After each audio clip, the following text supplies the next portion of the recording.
Welcome to episode 15 of the Go Wildly podcast. Boo, boo, boo. This week, we're bringing you another Emily on the River recording solo style. But don't worry, next week we'll be back with another summer debriefing episode together. Today, meet Emilio Hot Pants Semas, former college ball player turned adventure junkie. From whitewater to rock walls to surf breaks to single tracks, he's found purpose in the wild and now shares it with others. We talk all about losing everything and rebuilding, his journey with cancer as a child, to rediscovering community through the outdoors, the importance of self-care, and why screwing up is sometimes the best teacher. Quick note, you're going to hear some wind and some mic issues in this one. If background noise isn't your thing, check out our YouTube version, or better yet, pop in your earbuds, head outside, and go wildly. Here we go. Hi, welcome to today's episode of Go Wildly. I'm one of your co-hosts, Emily, and I am here today at what is this place called? This is the Ennis access point on the Rogue River, and I am being joined today by my friend Hot Pants, also known as I'm calling him by his government name because I only learned it about 10 minutes ago. And I've spent all week getting to know him as Hot Pants. So I'm going to mostly refer to him as Hot Pants, but he does have a government name, and we'll explain why he's known as Hot Pants. And we're going to do a very short little float today from Ennis to Galice. We're going to stop along the way, probably on Carpenter's Island, to sit down and chat and learn all about my new friend. And there he is, pumping up. We're going to do a double ducky today. Hey, Hot Pants. Oh, hello everyone. How you doing? Good, how are you today? I'm great. Just a beautiful day here on the Rogue River. Gonna go do a little bit of floating. Awesome. Yeah. I'm so looking forward to it. Yeah, me too. We've been talking about it all week, and now we're going to do it. We've been floating all week, but yeah, now we're going to float together. Yeah, we're gonna get some great time, great conversation. Woo! Been stoked all week for this. Yeah, one of the only people that, well, I guess we have lots of wonderful guests and lots of wonderful friends, but we only met a week ago, and less than a week ago. Less. And when I mentioned that I have this podcast and that I think he would make a great guest, it was an immediate yes, no questions, ready to roll. So today's the day that we get to do it. Woo! Thanks for pumping up the boat. No problem. You're doing great. Can I help? Shall we continue? Yes, please continue. All right, here we go. Double ducky. And that is how you pump up a ducky. With a mosquito blower. Is that a mosquito? Did I brand it right? Yeah, mosquito. Excellent. Mosquito starts you off, and then top it off with a K-pop.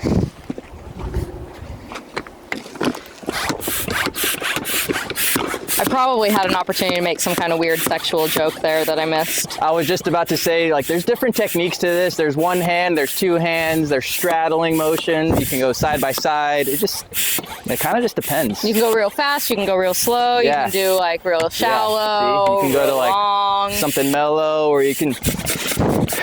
Nobody likes that. I don't know, maybe some people do. Whatever's enjoyable. Yeah, whatever's needed for the situation. Yeah, whatever gets the job done. Mm-hmm. And sometimes you need tools to get the job done. Oh, what kind of tools? Pumps and blowers. Pumps and blowers. Pumps and blowers. Sometimes you get weird sound effects too. It kind of sounds like it's farting air into it. I mean, it essentially is. It is expelling air from the tube into another tube. Twist. It's a twister. There we go. Thank you. It's a twister. There's the twisting motion too. Mm-hmm. There's a lot of options. There are. Yes, indeed.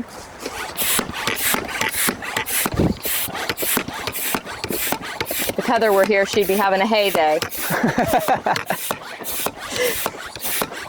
I've been real PG this week, I do have to say. I've been biting my tongue a lot. Yeah.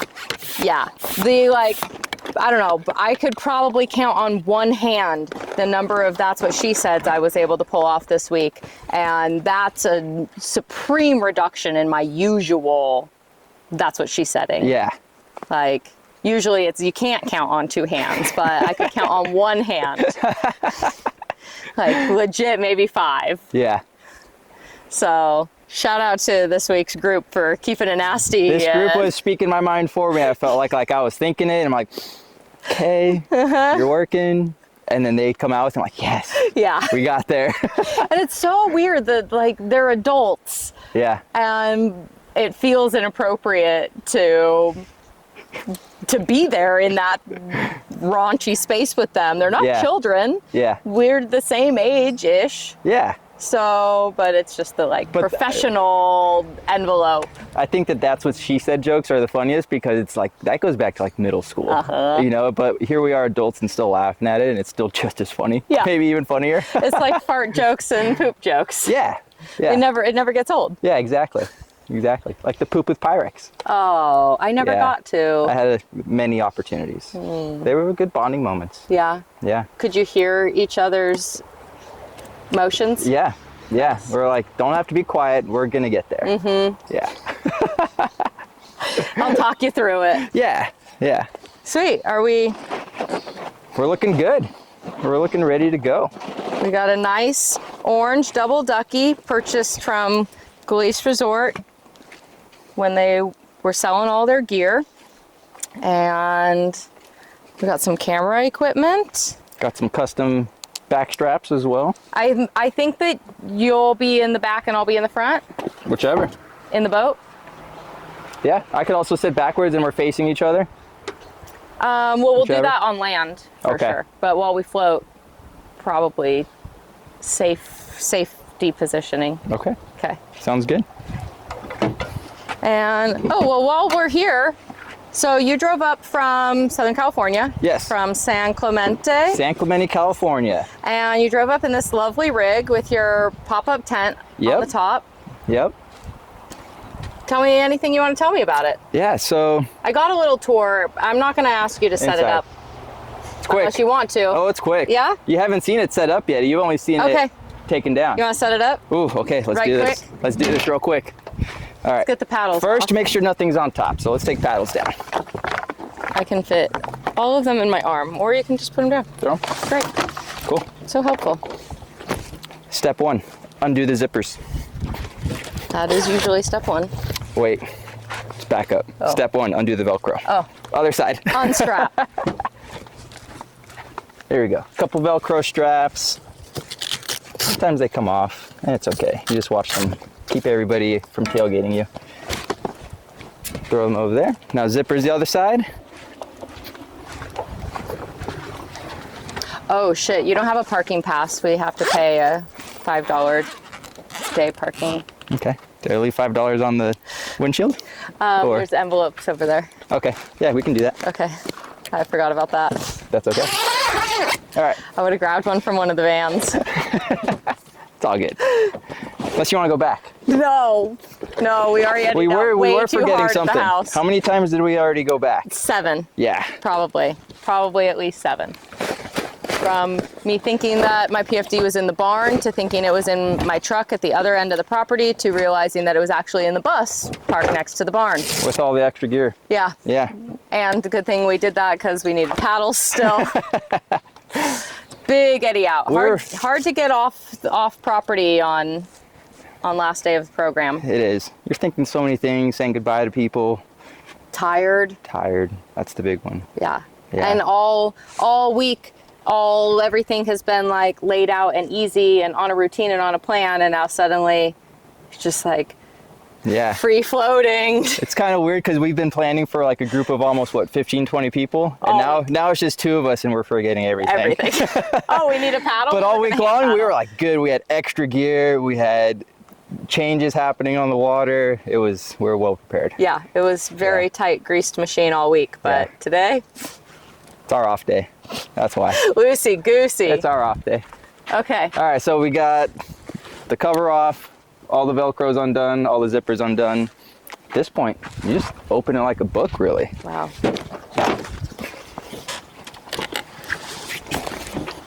And then as it's coming down, I'll jump on this side, catch the ladder, and voila. Wow. This was my home for the week. So comfy. Can we go inside? Yeah, absolutely. What made you pick this brand? So Tough Stuff Overland. I actually didn't pick this brand. When I bought the truck used, the guy I bought it from included all of this. Nice. So him having this already was kind of something that made me want to buy the truck even more. I didn't have to worry about it. Good selling point. Yeah, it was for sure. Did you have your sights set on getting something like this? Like you were going to get a truck and you were going to get something like this anyways, or it was just a bonus? I had always wanted a camper. I had a 4Runner before, and I was even looking at like roof racks and campers to go on that. And then this opportunity came up and just made sense to go with this. Brilliant. Already done. Didn't have to worry about it. Yeah. So you had one more pole right here to set up, and then I can let you jump in there. Whee.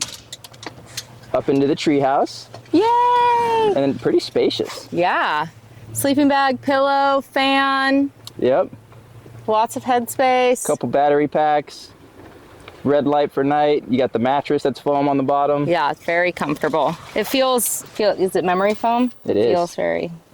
It is memory foam. So cute and cozy. Yep. My one key of advice, park on level ground. Did you learn that from a hard experience? I learned that from a good friend of mine.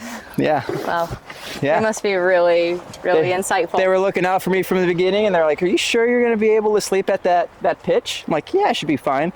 I was starting at the cab of my truck. In the morning, I'd wake up, and I'd be all the way at the tailgate. Ooh. Rolling in the sky. Rolling. But you slept well still? Yeah, I did. I did. Very comfy. Heavy sleeper? Maybe a little bit. Okay. Yeah. Could sleep through almost anything. I think I learned that in college, because in college my dorm was right next to a train track, and it was a small town, so they would just hit the horns no matter what, and it was the freight trains. So it's the one that goes by for like 20 minutes. Damn. Like if you get stuck at it in your car, you're in park. You might go to like the Jack in the Box or whatever is right there. Yeah. Take a nap. Yeah.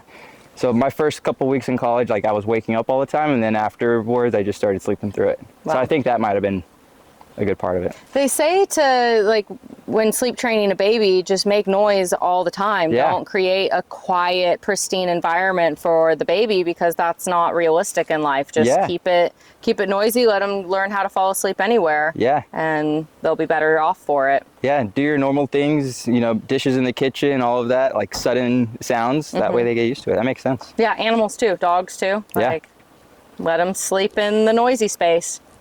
Yeah, like when they're puppies growing up and stuff. Yeah. Yeah, I think I was raised in a very quiet sleeping environment, because I am not a heavy sleeper. Oh, really? A very light sleeper. I need very, very quiet, very calm, like just a little bit of white noise, but not too loud. If it's too loud, it'll be disturbing. If it's too quiet, then I'm like seeking for it. So it has to be just the right volume. So do you have like a sound machine with a specific sound that I have an air purifier in my room. Perfect.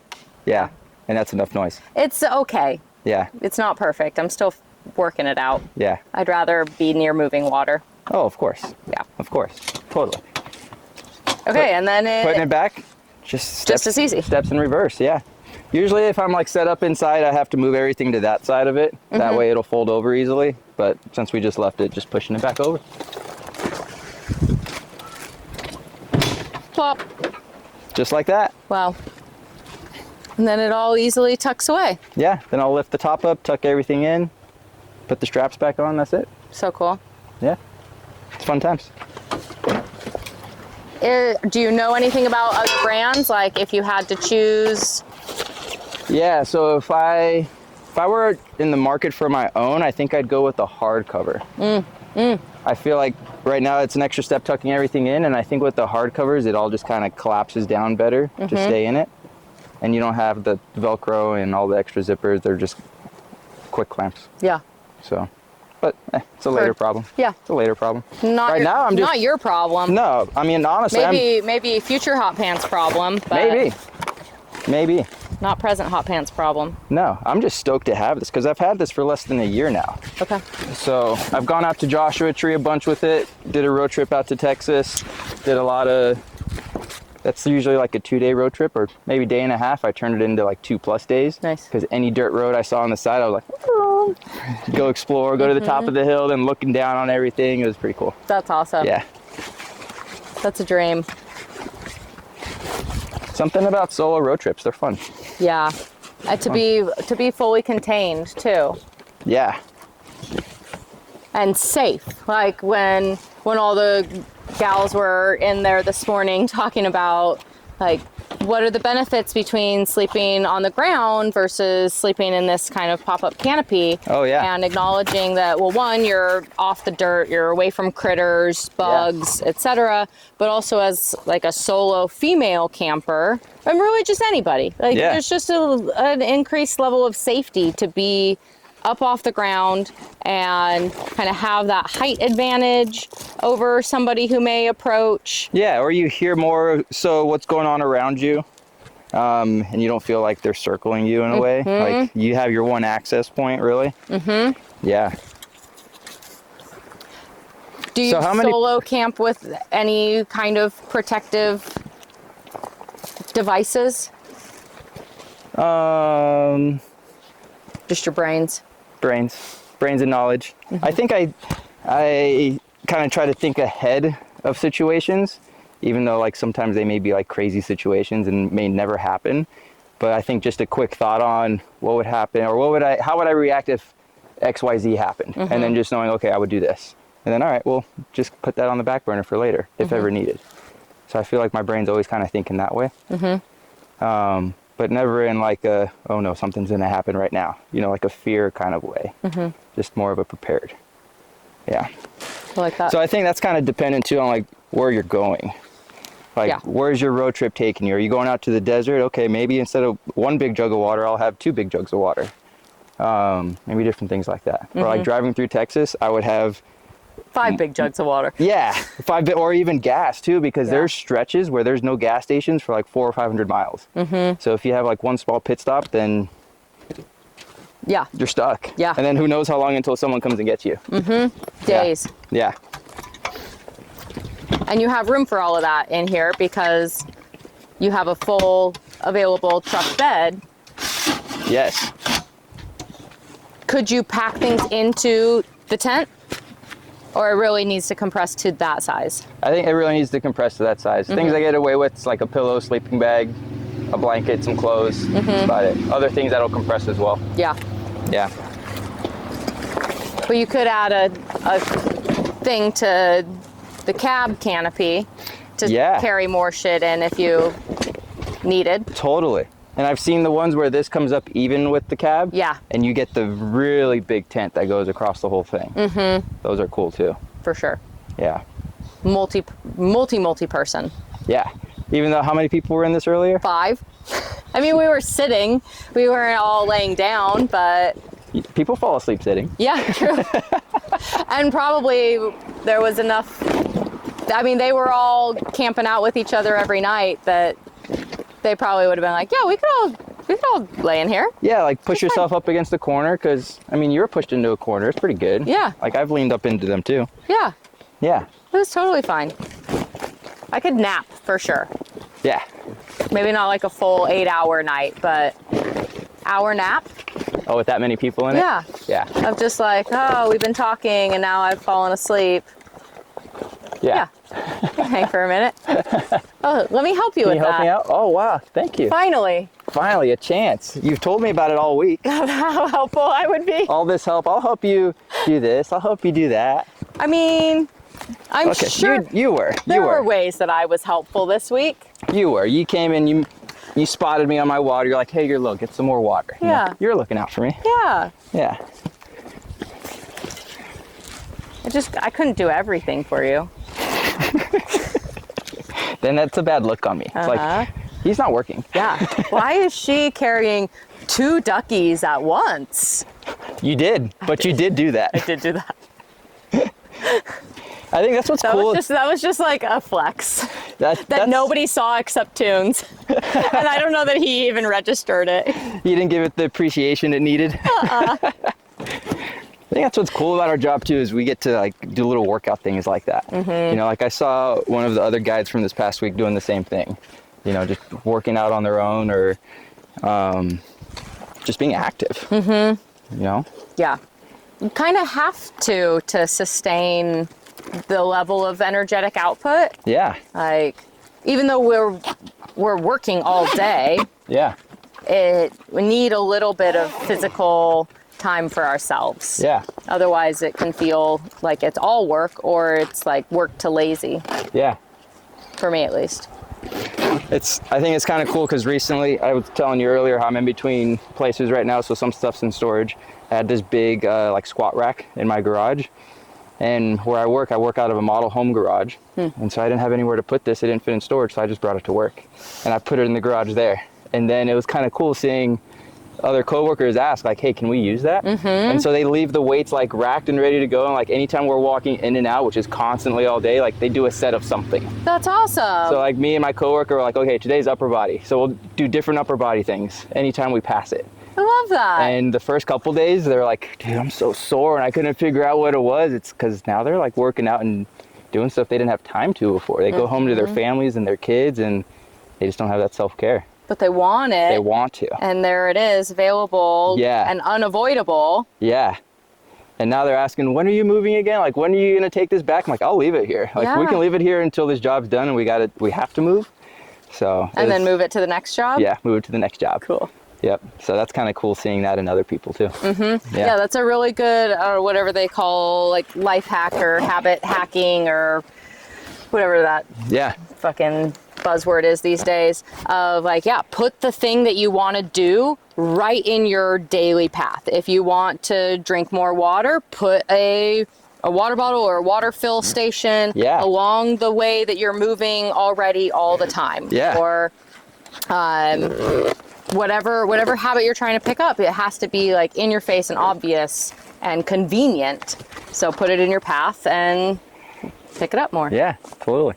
Like those water bottles you see, and some people write their own notes on the side, but some are like, hey, at 10 a.m. you're supposed to be here. Yeah. At 12 o'clock you're supposed to be here. Yeah. Yeah. Keep it going. That's very cool. Yeah, that constant reminder. All right. Well, All right. that was my home tour for the week. Welcome to my crib. Yeah. Thanks for the crib tour. Yeah. Let's put these paddles together, and I'll grab an envelope from the fee box. Well, you put the paddles together. Yeah. Thank you. I see your trick there. I love when I express my own pet peeve. One of my pet peeves is somebody saying we should do something or let's do something, but really just expecting the other person to do it. And there I did just do that. But really it was, there are two things that need to happen, and let's do those two things Together, but divide the tasks. divide and conquer. Yeah. Because I don't want to walk that far. Exactly. And clearly I'm walking and running all over the place. Okay, need a pen. Josephine County Parks Department, day use fee envelope, $5 day use fee for this location. That's real cute. Did it come with that? Also came with the truck. Cute. That was a big part of, I left kind of some of the stickers that he had on here, just as part of the story he had with it, like the firefighter sticker, that sticker. Him and all of his buddies that would go off-roading together all had that same sticker. Cool. So that was something cool. Is it one of those things that, like, if somebody saw it, they'd be like, hey, I think so. that's mine? Yeah. That's like cool. if his buddies saw that, they would think it's him in that parking lot or at that shopping center, wherever it is. That's so cool. Yeah. Is it from the same town? Like, does he see his own truck driving around sometimes? Oh yeah, I see him all the time. Cool. Because it was one of my clients at work. I work in a neighborhood community. So anytime I'm driving by, he'll see it and he's like, oh, you added this to it, or you added that to it, or oh, it's clean this time, or Oh, that's cute. It's kind of cool. Okay, I'm gonna put this back in the box. It's like high 80s, sunny, a few little clouds in the sky. Jesus Christ. Day use fee. In the box. We paid for a bus. Are we ready to hit the old wet trail? I think we're ready. Let's do our gear check, say we have everything, and then remember what we forgot once we're out there. Perfect. To the river? Let's do it. Cool. Okay, we're gonna float through this little rapid, and So tell us where we're at. Okay. What pudding is this? We're at Ennis. Okay. I told them. Oh, okay. But I'll tell you. I'm a non-local, so Yeah. you have to give me some beta. We're at the Ennis access point on the Rogue River in Josephine County. Little boat ramp.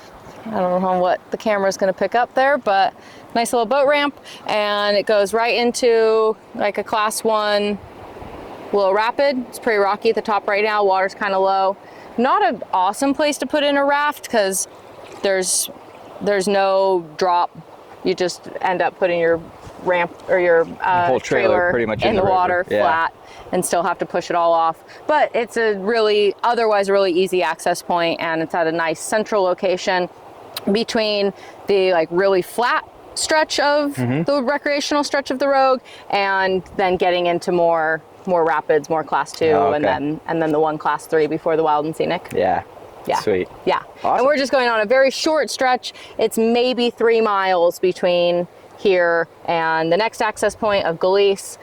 And so we'll stop midway-ish and find a shaded beach. Cool. Yay. That sounds like a plan. Cool. Let's go enjoy our day. Awesome.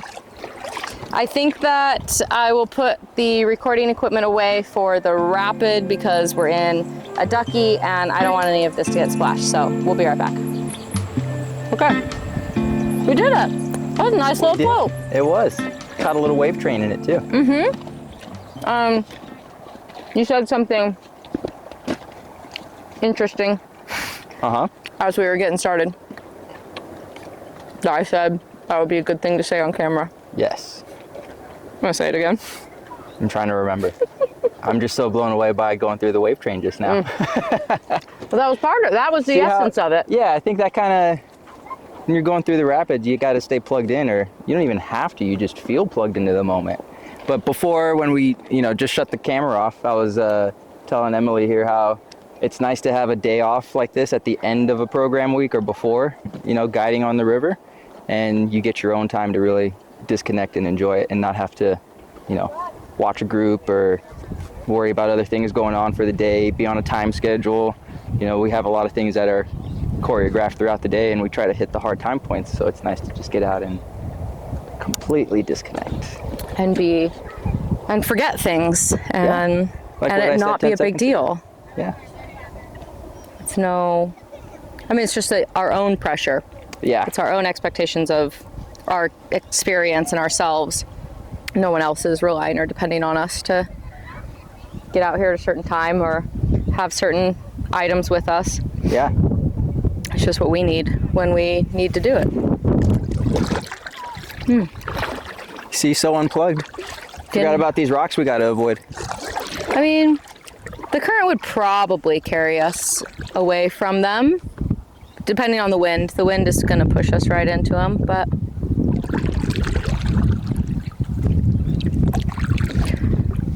all right, hot pants. All right. Let's dive in to, we've talked a little bit about, hey, great blue heron. Yeah, down low. Ooh, nice. Wow. Hey, Ron.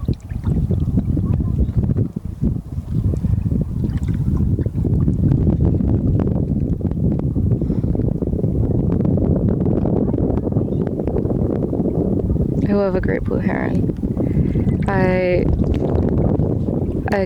live in my childhood home, the house I grew up in, and I've been slowly crafting it into my adult home and finding things from childhood life that I either want to get rid of, move on to some other home, somebody else's home, or revive into my home. And a few weeks ago I dug out this great blue heron statue that had been sitting gathering moss for, I don't know, probably like at least 15 years. And I moved it to essentially my entryway. And it's very gritty from where I scraped all the moss off of it. Excuse me. and my housemate and I, Asia, episode 7, I think she's episode 7, are slowly working on, like, every time we pass by it, one of those, like, habit hacks of a grounding, calming point. When we walk by it, we kind of pet the heron. We call him Ron because it's a heron, so hey Ron. And I think over time his head will become very smooth and coated in our hand oils, and the stone will be worn down from its ragged, jagged edges, just like us and river rocks. And it's been a really nice, like, touch point when entering and when exiting the home. And it also feels very, like, Judaism coded. I'm Jewish, but I'm not super Jewish. But keeping the tradition of a mezuzah on the door as a prayer and a blessing for entering and exiting the home. And people much more Jewish than I touch it, kiss it upon entering and exiting. And that's like a blessing and a grounding action. And that's never felt super authentic to me. I like the essence of it, but the practice of it has never felt very authentic. But this heron statue is kind of touching that energy in a way that feels a lot more authentic to me. That's beautiful. That is in your house like that too, so it reminds you every single day. Mm-hmm. So whatever you're about to do that day, that's your grounding moment that you make for yourself. Yeah, it's like outside the front door in the entryway. Yeah. Thanks. How nice to see one just now too. Yeah. Do you see them very often? All the time. You do? All the time, yeah. Usually my alarm clock in the morning is usually either the heron squawking or the geese squawking. Yeah. And yeah, flying over my house all the time. Most of my mornings start with me sitting in my hot tub, looking out over the river. Mm-hmm. And usually a heron will fly over in that morning time. And every time I'm floating on the river, for sure, heron flies by. Yeah. And only one time ever have I seen a heron fishing. Whoa. It was like walking. I'd never seen a heron walk. Yeah. Only ever see them fly and land. And I got to watch a heron walking in the water and fishing. And it was so fucking cool. That's cool. Yeah. Yeah, catching them in their own element like that, it's pretty sweet. Yeah, it was awesome. Okay, so we've been talking a little bit about program and what we've been doing this week, but let's give the viewers an actual explanation of what you've been up to this week while we paddle down to Carpenter Island. Okay. So this whole week as a whole with programs? Yeah, I was like, what have you been up to this week? Yeah, so I found out about this past week, maybe 2 weeks ago, and as soon as I found out about the opportunity, it was like, oh fuck yes, let's get out there, kind of a deal. And so Sundance Kayaking School on the Rogue River has a close relationship with First Ascents, a nonprofit based out of Denver. First Ascents does a lot of work in the oncology healthcare space community. And so we had a group of 12 people, all strangers, nobody knows each other. All they know is they're going whitewater kayaking at the Rogue. They had no idea what they were truly signing up for. The conversations that would be had with the community that they had been looking to find so deeply. So it's pretty special to witness from day one arrival to departure day, which was this morning for them. They're just so close and so intertwined with each other. But Emily and I had the opportunity to guide them down the river along with our other Sundance instructors. So took them through a few different stretches, of course showed them all the safety things on day one, made sure that they were safe and competent on the water. And this group got out there and they were crushing it. Yeah. They were getting after it. So spent about 4 or 5 hours a day on the water. And then we're back at the river house, last property along the Rogue River. and get to sit there next to a rapid and enjoy the whitewater sound, more conversations, community building, and it was just an amazing week all around. It really was. And part of the reason it was just like such a quick fuck yes to coming out here was I knew that everybody was going to be awesome, because people come out here, it's not to make money or get rich or any of that. It's filling your cup back up to the top of the people that you know still exist in the world and the kindness that can be shown, and that's what's really special out here. And what better place than to do it but outdoors? In the wild. Because this has been our view all week long. Very special place. Yeah. Was this your first time as a kayak instructor? It was. First time kayak instructor. So all the programs I had done leading up to this past week was as a lead staff on the first descent side. But I had the chance to join the guide side, which I feel like I always kind of was on that side, helping them with gear, with instruction, or there had been times where I was given my own group of small people to run down with. So I feel Small like people specifically, or just a small group of people? Small group of people. Okay. So I feel like I've been Very exposed to it. Yeah, very, very. Been exposed to it a little bit before, and yeah, it was an exciting week of doing it. How much kayaking experience did you have prior? Did you learn how to kayak through working at First Descents? Everything's through First Descents. Wow. So it worked for them for about 5-6 years. I was doing anywhere from 8 to 12 programs a year, and majority of what they offer is whitewater kayaking. So most of the programs I was on was on the river, somewhere in the U.S. Wow. Yeah. Did you have a favorite river?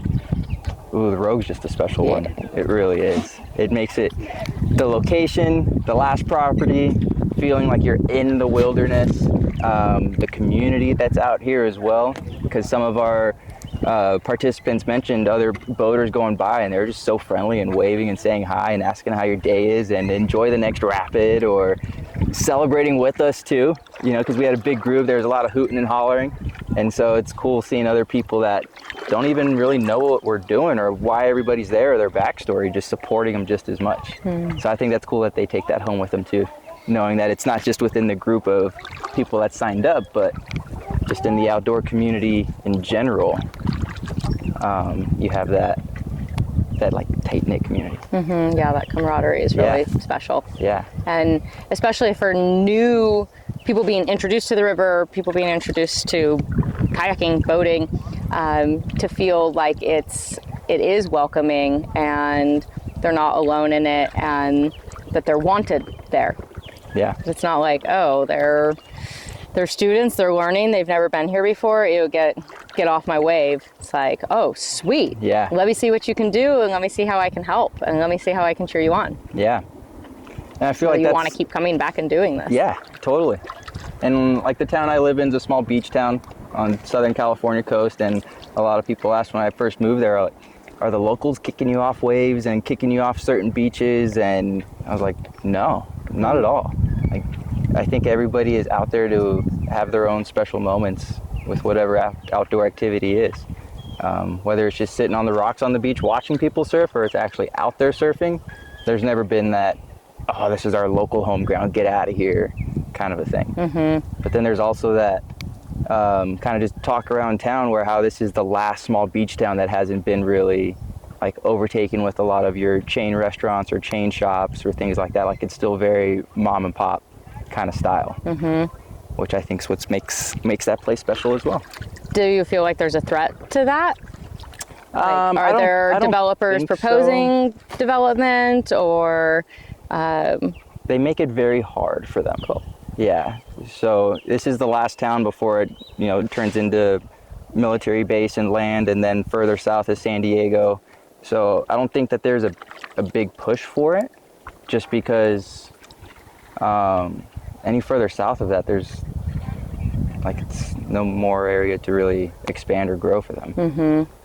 Yeah. it would just turn into a hugely metro California? Yeah, totally. That's nice. Why are you in what landed you in San Clemente? That's what kind of drove me there, was that small town kind of feeling. I'd always wanted to live by the ocean as well.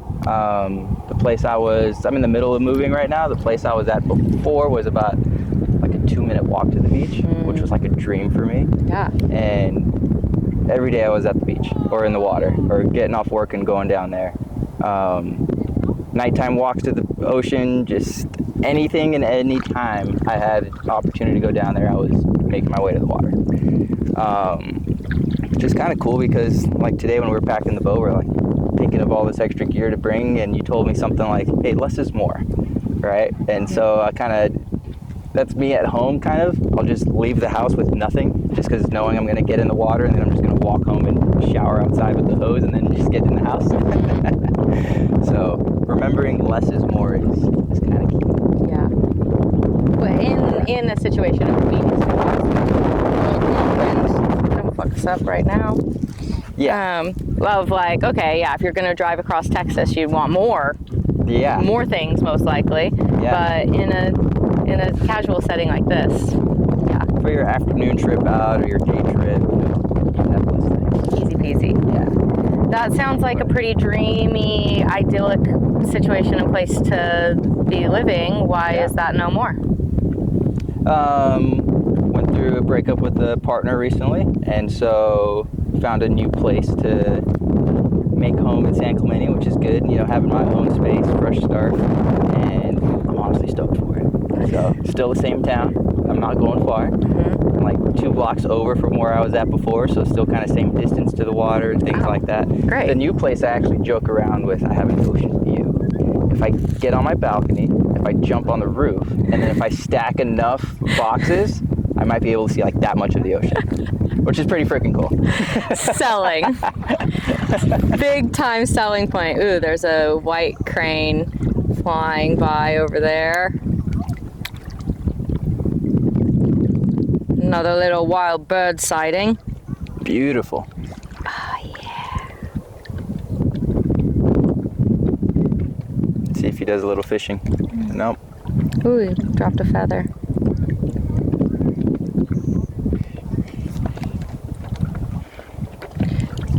Nice. But yeah, you mentioned Texas. That's where I moved from. Okay. Like 2-3 years ago.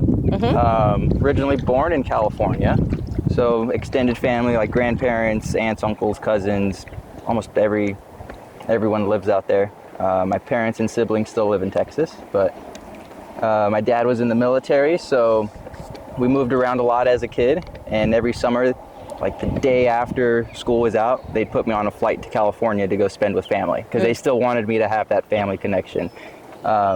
Living in Guam or some of these really remote places that were far away, they didn't want me to feel secluded from family growing up. So I thought that was always neat that they sent me to California to go spend time with grandma and grandpa or aunt and uncle and cousins, and then I'd come home like a week or 2 weeks before school started.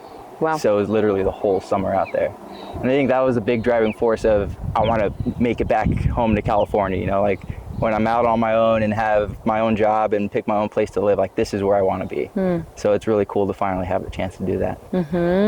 Yeah. Doing that, did it ever make you feel less connected to the place that your parents were stationed at, or was it like, get me the fuck out of here, happy to leave? Kind of get me the fuck out of here. Yeah. I'm happy to leave. Sorry, Mom and Dad. Love you guys, but I'll go home and visit. I don't think I'm living there, though. Yeah. Yeah. And even though you were like changing schools every couple of years, yeah, even more of an incentive to be connected to family versus people in a place that you were just going to leave. Yeah, just constantly moving. I was that kid going up to the groups on the playground asking, can I play with you guys? You know, they already had their little groups of like playing tag or playing this or playing that. And I had to learn how to make friends, you know, not sit back. So I think that's also kind of what's made me into the adult I am now, and being able to approach people and talk and be open is it's how I had to grow up. Yeah. And you think you're better off for that? I think so. Yeah. I think it opens up more exploration too. Right. I've done quite a bit of traveling and never felt like the odd one out or anything like that. I've tried to, you know, find common ground with people, with the culture that they're in, or just the way they are as a human, and make that the talking point. That's great. That's Yeah. a really, really good practice to have, and probably really underrated, to be able to talk to anybody anywhere and make a connection and see beyond like party lines, essentially. I really liked that point that someone brought up in the campfire last night around like, not once did religion or politics come up this week with this group, and it was such a vivid reminder of that we're all humans and we can connect on a human level and in a shared human experience, that there's so much more to who we are and what life is and how to relate to people than religion and politics. Yeah, totally. And it's okay for you to have those things, and it's okay to not get into it. Yeah. There is so much more to life than religion and politics. Yep. I had a side conversation with one of the volunteers this week kind of around that as well, how you come out here and those topics don't get brought up, or, you know, out there in the world, there's these lines where it's like, hey, you're either on this side or this side, and it's like trying to divide us all. And at the end of the day, we're all just humans in this world. We're all spinning on the same earth. We're all going through challenges and whatnot. Why not just be on the same team? Yeah. Just support each other in the human experience, not in the theological experience. Yeah, that just doesn't make sense. Yeah, I need to change a battery. Go for it. Be right back. Okay,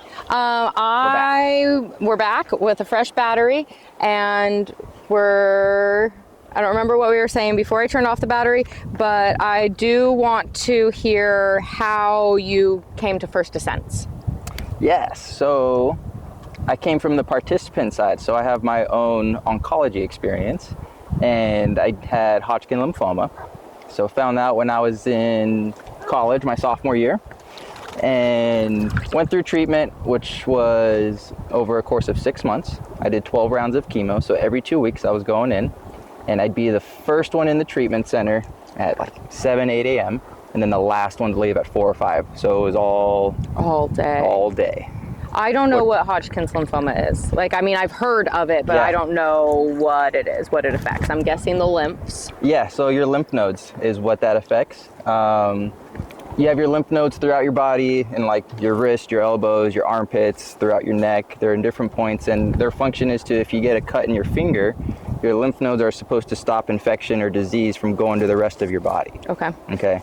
So those were compromised to myself, and I had stage 3, which means it was all the way in my neck, in my armpits, in my chest, and in my core.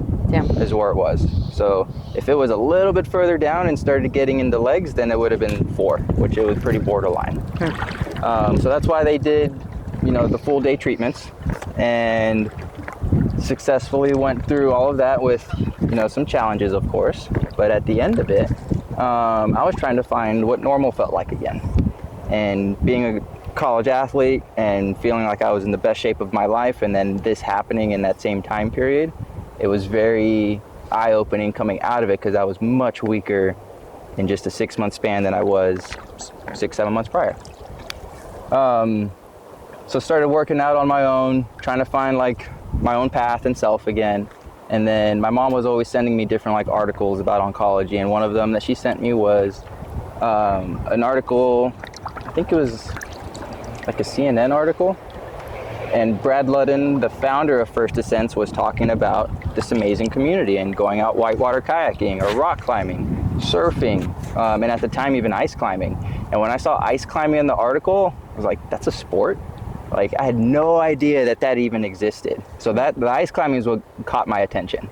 And then looked on the website, saw that they were actually trips that were paid for completely.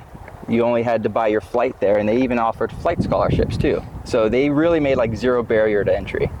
And so I signed up for it, and then my doctor said no. So it was kind of tough, because this was about November and the trip was going to be in February. So it was kind of coming up pretty quick. Of what year? Of 16, 7, this was 2017. Okay. And then Doctor said no, and I said, okay, I'll wait until next year. And his reasoning was my lungs were affected in my treatment, and he didn't want me going to altitude in Colorado. Okay. So he was... That makes sense. That seems it was good reason. medically sound. Yeah, it was good reason. Which, you know, a little backstory, I did have major lung problems after the first 2 treatments. And so they actually had to take one of the chemos out of the mixture because they knew that was the one that was hard on the lungs. So a whole year goes by. I'm still kind of trying to find myself, work out. I'm trying to find different baseball teams to play for in school still. And then next year comes around, they're doing the ice climbing again. So I'm like, all right, let's try this again. Went and took the paper to my doctor, and he signed off on it right away. He's like, yep, you've been good. You've been athletic and taking care of yourself and working out, and you're going to be fine, right? So signed up. And you're like, well, I was doing all of that before I got diagnosed. Yeah, that's why I was, okay. Thanks. And yeah, signed up for it, and this was maybe 3-4 months before the trip was actually happening, and I had no idea what I was getting myself into. I thought it was just going to be a free trip outside to go ice climbing and learn a new sport, and I didn't realize how much I needed it to talk about your oncology experience, to relate with other people that just feel like you're on your own out there. Even though like family or friends or whoever might be there with you, whenever they would say things or try to help me with things, it was always like a thank you, but you don't really get it. And going on one of the first Ascents trips, it was everybody got it. You know, like maybe they didn't have the same kind as you or very different stories, but everybody recognized the struggles that you had and kind of just acknowledged you for it.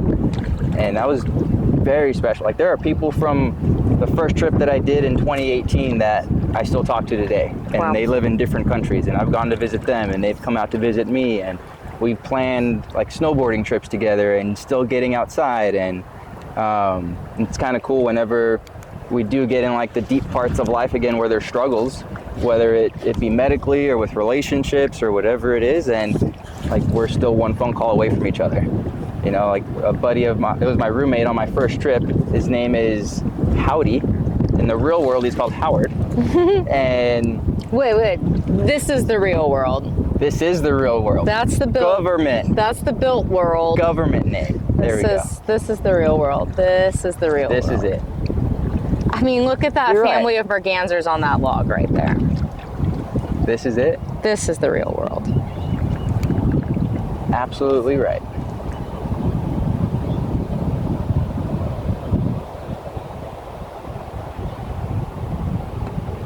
And sometimes you just gotta kick back and enjoy it.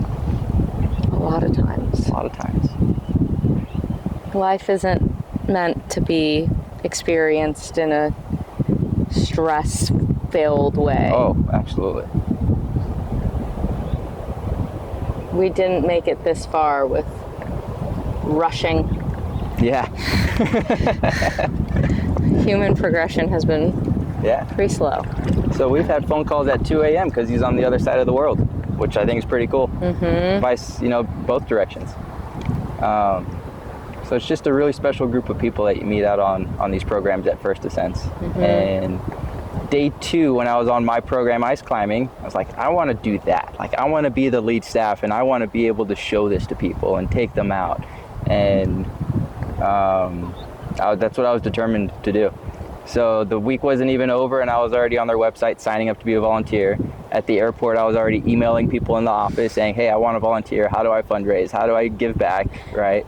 And did some volunteering with them, did some fundraising. I ran a Spartan race and was getting people to donate like $1 per obstacle. So if you don't know what a Spartan race is, you run X amount of miles, but you have different obstacles to go through, like over these hoops or underneath barbed wire or like swinging monkey bars, different fun things. And raised $5,000 for First Ascents doing that. Wow. Gave it all to First Ascents, and I think that may have put me on their radar a little bit. Because then the next year they were hiring for lead staff, and after I was stalking their website every other day, I saw the posting and made an application and applied. Got hired on, and then worked my way up to being a lead staff manager towards the end of my time with them. And it was just absolutely amazing. It was so beautiful seeing all of the community come together. All the different events that they do. You go to an event and they're just strangers, but you feel like you've known them forever when you're talking to them, which is pretty awesome. Yeah.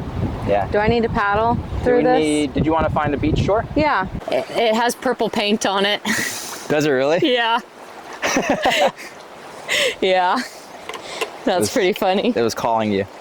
We were meant to be at this beach. Yeah, we were. I'm gonna kick my shoes off. Oh. Let me turn this around so. Okay. We can kind of see ourselves. Perfect. Cool.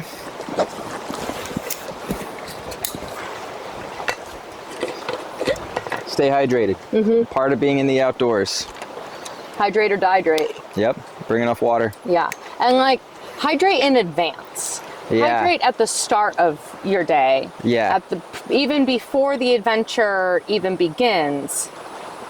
Start hydrating, not just with water, but with electrolytes, with fruit, with hydrating meals, so that you don't get to a point in your excursion and experience dehydration. Or even days before too. Like if the people we had this past week, I would start telling them 3 or 4 days before, like, start drinking water now. That way you're not trying to catch up. It's harder to catch up than to just stay on top of it. Be prepared, yeah. Well, especially when you know what's coming. Yeah. It's way better to plan ahead for that. Yeah. You're gonna lose. It's the phrase that kept coming up this week. I think Nomia was saying it, and then I kept reminding Postal of it, was go slow to go fast. Yeah. Like, slow down, be intentional, take your time getting set up and getting prepared so that you have everything you need to send it. Yeah. It's better for longevity. I'm going to put a little fluff on our mics to help with the wind. To help with the wind, and hopefully this isn't too noisy of a water spot. Should we do a check? There's really no way for us to know that I know of. We just kind of figure it out in editing. Thanks, Heather. Shout out to Heather. Heather's the bomb. I'm so grateful to have her and to have her in this partnership and her skills and to get to see her like learning and shifting to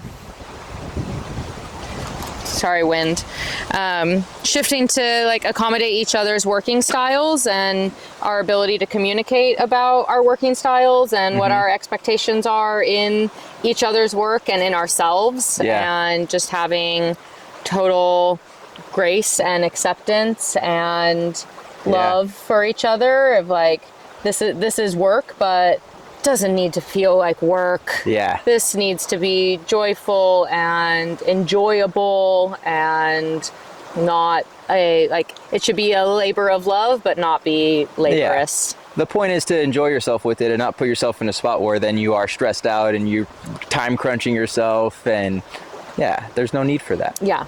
Because oh, sorry, the episode's late because I've been on the river all week. That's not my problem. That's nature calling you. It's late by some prescribed timeline that somebody else is expecting, but it's there when it's there. Yeah. I've shifted. I like to throw parties. I like to host parties. And I've shifted more into a mindset of like, the party is happening for these hours. Yeah. Come and go as you please. You're never late because you're there when you're there. Yeah. And maybe you might miss somebody else who was here earlier, but that doesn't make you late. Yeah. Like the party's happening between these hours. Just come and go as you please. That's funny because I take that from like a cultural perspective, being Hispanic, and like we're just never on time. So hey, we say party starts at 4. Like all the tios and tias are showing up at 6. Yeah. And that's like party starting when we get there. Mm-hmm. Kind of a deal. So that's cool. Yeah. That's cool that you're doing that with your parties as well. It just makes so much more sense. Like the stress that people feel thinking that they have to be there at a certain time and they have to stay till a certain time. It's just, Yeah. it doesn't make the party fun if that's the expectation. Sure, there are certain kinds of parties that there needs to be a firm starting time and a firm ending time, but... Like what kind? I don't know, like maybe a baby shower. Oh, okay. Or like a wedding reception. Yeah. Or something like that. Where like there is a schedule and things are happening at a certain time. Dinner is being served at a certain time. A certain activity is happening at a specific time. Yeah. But if it's just like an open hang, it's a family barbecue, or this will be my second year throwing my summer party. Yeah. Where I rent a giant inflatable water slide and put it in my yard.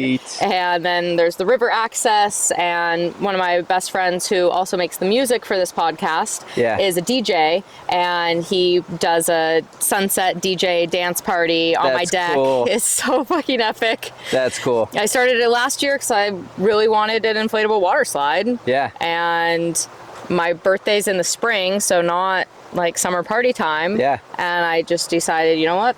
Fuck it. I can. I'm gonna make my own party birthday. I don't need a reason to throw a party. I can just throw a party because I want to throw a party. Yeah. And people can come if they want to come, and if not, I'm gonna have a great time because I'm gonna slide on my water slide all day. I'm gonna get my money's worth out of it. And it was a huge hit.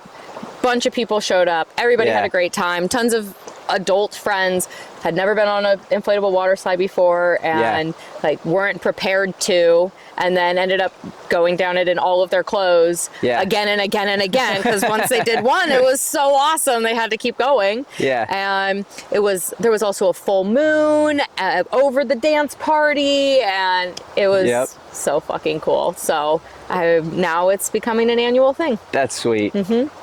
That's sweet. Yeah. That took me back to like my younger brother's birthday party that he would have in the summers, and they would get a big like inflatable with a small little pool at the bottom and then a slide going down into it, and we would get it for like 2 or 3 days just because we'd go out there on our own and do it. Yeah. Regardless if his friends were over or not, or it's actual like party time. 8 a.m. it was blown up. And like 8 p.m. then the floodlights were on in the backyard and it was still going. Yeah. You know, it was... You can't, like, it's so fun. Yeah. It's such an underrated fun. I never had it as a kid, but I've always loved water slides. I don't like jumping off of things, but I do like to slide. Yeah. And it's just, it's your own water park. Yeah. In nature, too. Yeah. In my own yard. Yeah. We're like, everything I need is right there. Yeah. All my friends are there. And it's great. Yeah. Highlight of my summers now. Yeah, that's sweet. Yeah. Can't wait for the invitation. Yeah, I want to go water sliding. I'll tell you the date off the record. Yeah. Because, I mean, I'm sure I love everybody who's going to watch and listen to this. And maybe this will come out after the party. And my general rule for the invitation is if I like you, you're invited. Oh, okay. So that's how I'll find out if you like me or not. Yeah. Yeah. I said I'd tell you the date off the record. Perfect. Okay, so my town adopted something similar. They used to do an annual like desk chair race. Cool. Going down like the main downtown strip, which is all at like a decline going down to the ocean. And then I guess one year too many people got hurt. That makes sense. So they changed it from an office chair race to a slip and slide into the ocean. So they found one area of beach where they can get like the long plastic tarps from Home Depot or Lowe's. And this is all just organized within the community. You know, just people doing it. Oh my God. And they wanted to keep some kind of annual tradition going through the summer, so they started doing that. But it's like one of those things you don't know what's going on unless like you know somebody in the community, you know of it going on, you have that buddy that's organizing it, or like maybe even the Facebook group mentions it. Otherwise, you'll see a bunch of people out there sliding down the sand into the ocean. And you'll be like, what's going on? Yeah. Can I join? Can I go? Like, of course you can join, but it's not advertised, which is pretty freaking cool. I want to go to there. It's massive. That sounds awesome. I'll give you that date off camera. Okay, perfect. Hopefully it's not the same day as my party, because I can't be in two places at once. But... we'll make something work. Okay, cool. That sounds awesome. Yeah. My backyard is sloped, so people think that I'm going to set up the water slide back there, but it's like not a good spot for it. Yeah. But this winter we had a big snowstorm, and I'd never been sledding in my life. and I sledded down my backyard into the river. That's sweet. Yeah.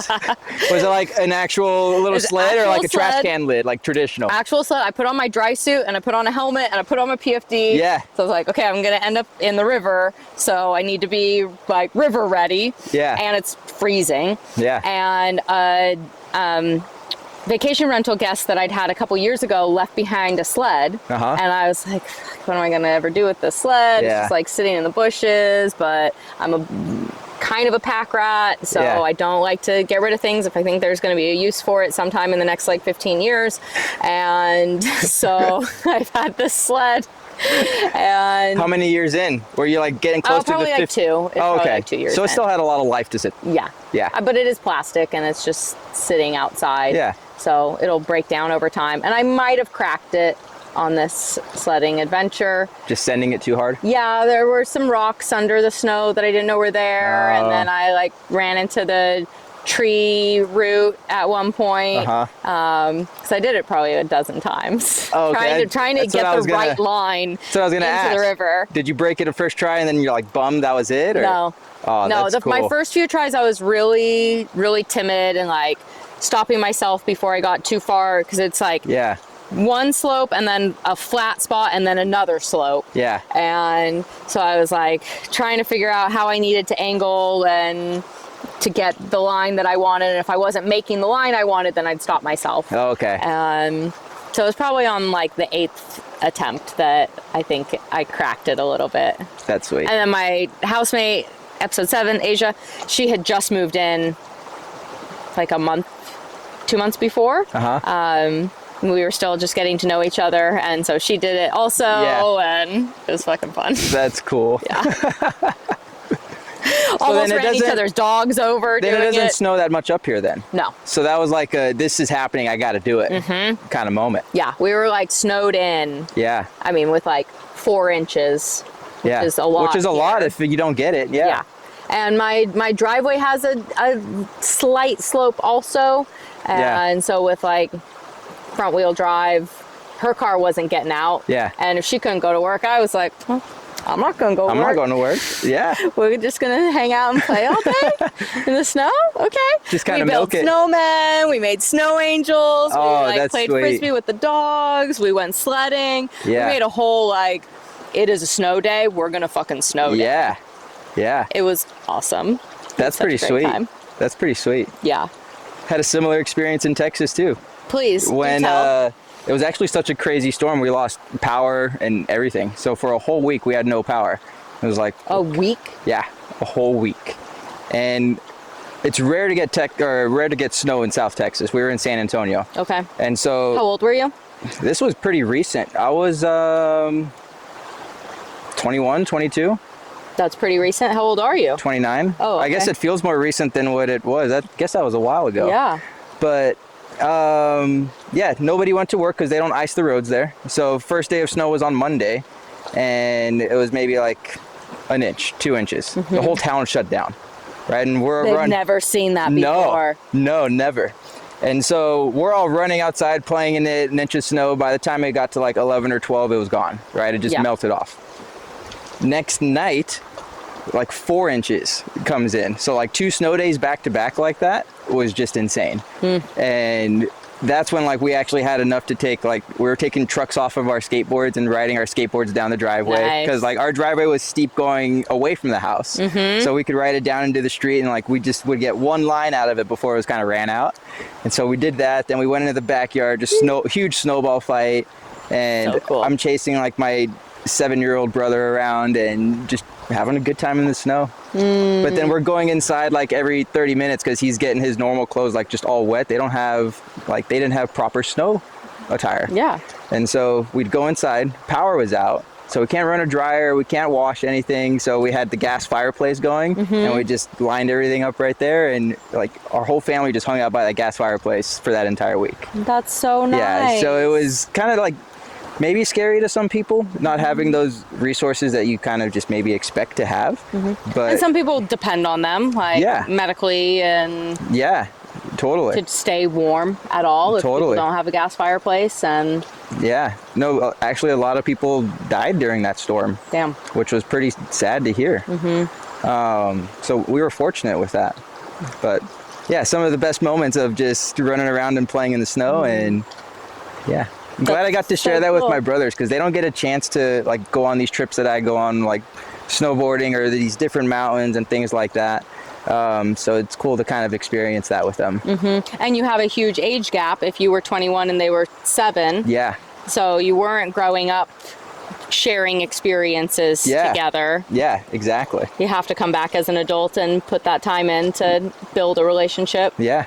So there's a 19-year gap between me being the oldest and the youngest. But I think I was mentioning to you off camera, like he'll take my mom's phone and like text me or call me or FaceTime me. So it is cool seeing that we have that like really close relationship. Yeah. I love that.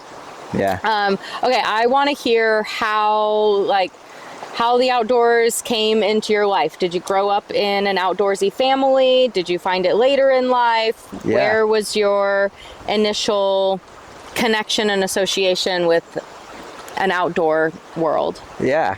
My one of my core memories of the outdoors was on a military base, and my dad's very like explore the area kind of guy, right? Like I'm gonna find the trails that's not on the map and know where it goes, and that's always kind of in him. And so he showed me that. What branch of the military? He was Air Force. Okay. Yeah. And so we were living on a base at a time. There was a river that went behind the neighborhood, and he had found a path to get down to the river and found a few good like different fishing spots. So one of the nights we had dinner, and he's like, hey, let's go fishing. So we grabbed our poles, we grabbed our little BMX bikes, and we rode down to the trail, and then we walked the trail down to the water. We had our little tackle box, and we just spent the whole evening out there fishing until it was dark. Was that your first time fishing? One of the first times that I remember, yeah. Wow. And walking back is the moment that I remember, because you're in kind of this forested area, good tree coverage on a groomed trail, but then all of these, I'm blanking on the name of it, they flash at night. Oh, like lightning bugs? Lightning bugs. Or, yeah. Yeah. Fireflies? Fireflies, yeah. Just fireflies like crazy just came out everywhere, just lighting up like the whole trail after it was pitch black dark. And I just thought that was so cool as a kid.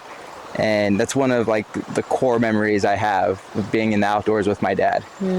But I think he even grew up in that setting too, just hearing stories from him on him riding his bike on trails or going on hikes, or him living in Oregon at a period of his childhood as well.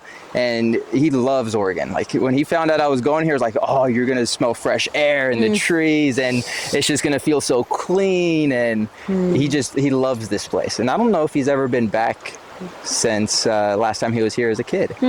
So why was he here as a kid? Were his parents also military? His dad was. I think they were going in a divorce at the time, and so he moved up here with his dad while his mom stayed in Southern California. And then a couple years of that not being the right house setting for him, went back and lived with his mom for the remainder of his childhood. Wow. Yeah. Dang. So, yeah, it was crazy. Sometimes when you know. Yeah. Where to go. It sounds like, from what he's told me, like it wasn't very good child setting living with his dad. Okay. Even though it was in Oregon. Yeah. Just him as a person at that time, he wasn't capable of taking care of a kid. Bummer. Yeah. Good that he had that option to go somewhere else though. Yeah. And I give my dad a lot of credit for hearing how his childhood went versus looking back and seeing how mine went. Like he could have easily gone down that same path, but he didn't. That's why like my dad's kind of a big part of my life and a hero to me, and I've seen him go through challenges and overcome them, and he's seen me go through challenges, and he's in my corner helping me out. So we're very, very close. I love that. Yeah. I love a dad bond. Yeah. Because my dad was a huge inspiration into my entire life, but definitely this podcast concept. Yeah. Capturing these stories of people's lives and how the outdoors integrate, and how just like one moment early on can transform into a whole life of being outside. Yeah. I know you mentioned a little this past week, and you say was an inspiration, but I think he still is one to you. Yeah, because he's absolutely. kind of raised you into the person you are today. So you still carry him with you. Yeah, everywhere, all the time. I feel like I have to make that was versus is distinction so that somebody doesn't like ask where he is. Oh yeah, I hear you. Like, oh, when are you gonna see him next? So like, Yeah. right now, all the time, everywhere, because he's omnipresent in his spirit, but his physical form is no longer. Yeah. So there have been some times where I've said, oh yeah, my dad, this and that, and making it sound like it's very active and present. Oh, okay. And then I have to explain like, well, no, he's dead. Yeah. And he's, I am who I am so much because of him, and I have access to so many of the people and the places and the insight and the experiences and the capabilities because of how he raised me and what he instilled in me. Yeah. Like the first river trip that I did without him, first multi-day trip, I had an emotional reaction, of course, to that it was my first river trip without him. Yeah. And like, fuck, how am I going to do this without him? Where is he? Yeah. And then I looked around and all the people that I was with were there because of him. And all of the equipment that I was using, I had because of him. Yeah. And I could drive myself with an inflated raft on a trailer to the put-in and put the boat in the water because of the things that he provided, hard skills, soft skills, like teaching me how to back up a trailer and teaching me how to rig a boat and how to read water and run the river and set up a camp and coordinate a river trip with people. Like, though his physical form wasn't there, everything was made possible because of him. Yeah. And so it was a moment of kind of freak out and then reassurance that like he's here. Yeah. He's still orchestrating all of this in his magical little way. Yeah. And showing up in people in really special ways. Yeah. Almost like signs to you, right? Like you recognize it, but maybe someone next to you doesn't see it. Yeah. And it's like getting a little less profound than it used to, because I think I'm just acknowledging that it just is integrated into my life, and all of these, like, of course, all of these divine connections and like universal alignments are happening because that's the space that I'm living in. It doesn't have to like hit me so hard anymore that to like wake me up to it, because I'm just in that flow state of it all working as it's supposed to. And he set it all up in some way. Yeah, that's special. Yeah. Real special. It's real cool. So your dad, big inspiration, big guide in the way of introducing you to the outdoors. Did he continue to foster that in you? Like how did that first experience going fishing, seeing the fireflies, and then you were hooked, like where did that take you next? I think as a kid you're like, oh, this is cool, but you don't realize that was the moment. Right? And I think I saw that later on growing up.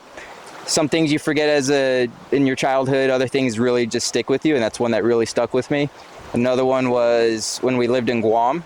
I was younger. This was maybe the year before the firefly experience happened, and they signed me up for swim lessons. I was maybe like 5 years old, and I learned to swim in the ocean. And then we're on a military base, so an old Navy kind of like docking station, but they didn't use it for the boats anymore. So it was kind of like 3/4 of a rectangle and then just complete open waters after that. But in that area, learned to swim, but then also was like a cliff jumping area, which as a 5-year-old maybe felt like 20 feet. When I talk about the story now, my dad's like, nah, that was like 5 feet. So you feel like it's a lot bigger. Yeah. So I'll keep it 20 feet for my childhood story. Jumping into there and then snorkeling around that whole area, saw octopus, saw all kinds of like different fish and just sea life right there, and just so close to shore too, which was really cool. I remember my parents would be on the beach. We'd be in like some calmer waters, maybe like a reef or a good snorkeling area. And I'd have my face down in the water, mask on, snorkel out, and I'd just be swimming around all day. And then I'd hear them calling me from the beach, like, it's time to go home. And my hand would come out and I'd go like this. And I'd just be like, we're not going home. And it was every time they took me to the water, that was my response. Like, no, it's not time to go home. We're staying out here. But I'd see like sharks going through the reefs. I'd see all kinds of different little fish going through there. It was awesome. And you were swimming in the reef by yourself, or did you have a friend or a companion? At times I'd be out there by myself, yeah. That's so cool. Yeah. They trusted you. You trusted yourself. Yeah. Trusted the water. Yep. It was good, calm water on that side of the island. I think that's why they let me go do that. Yeah.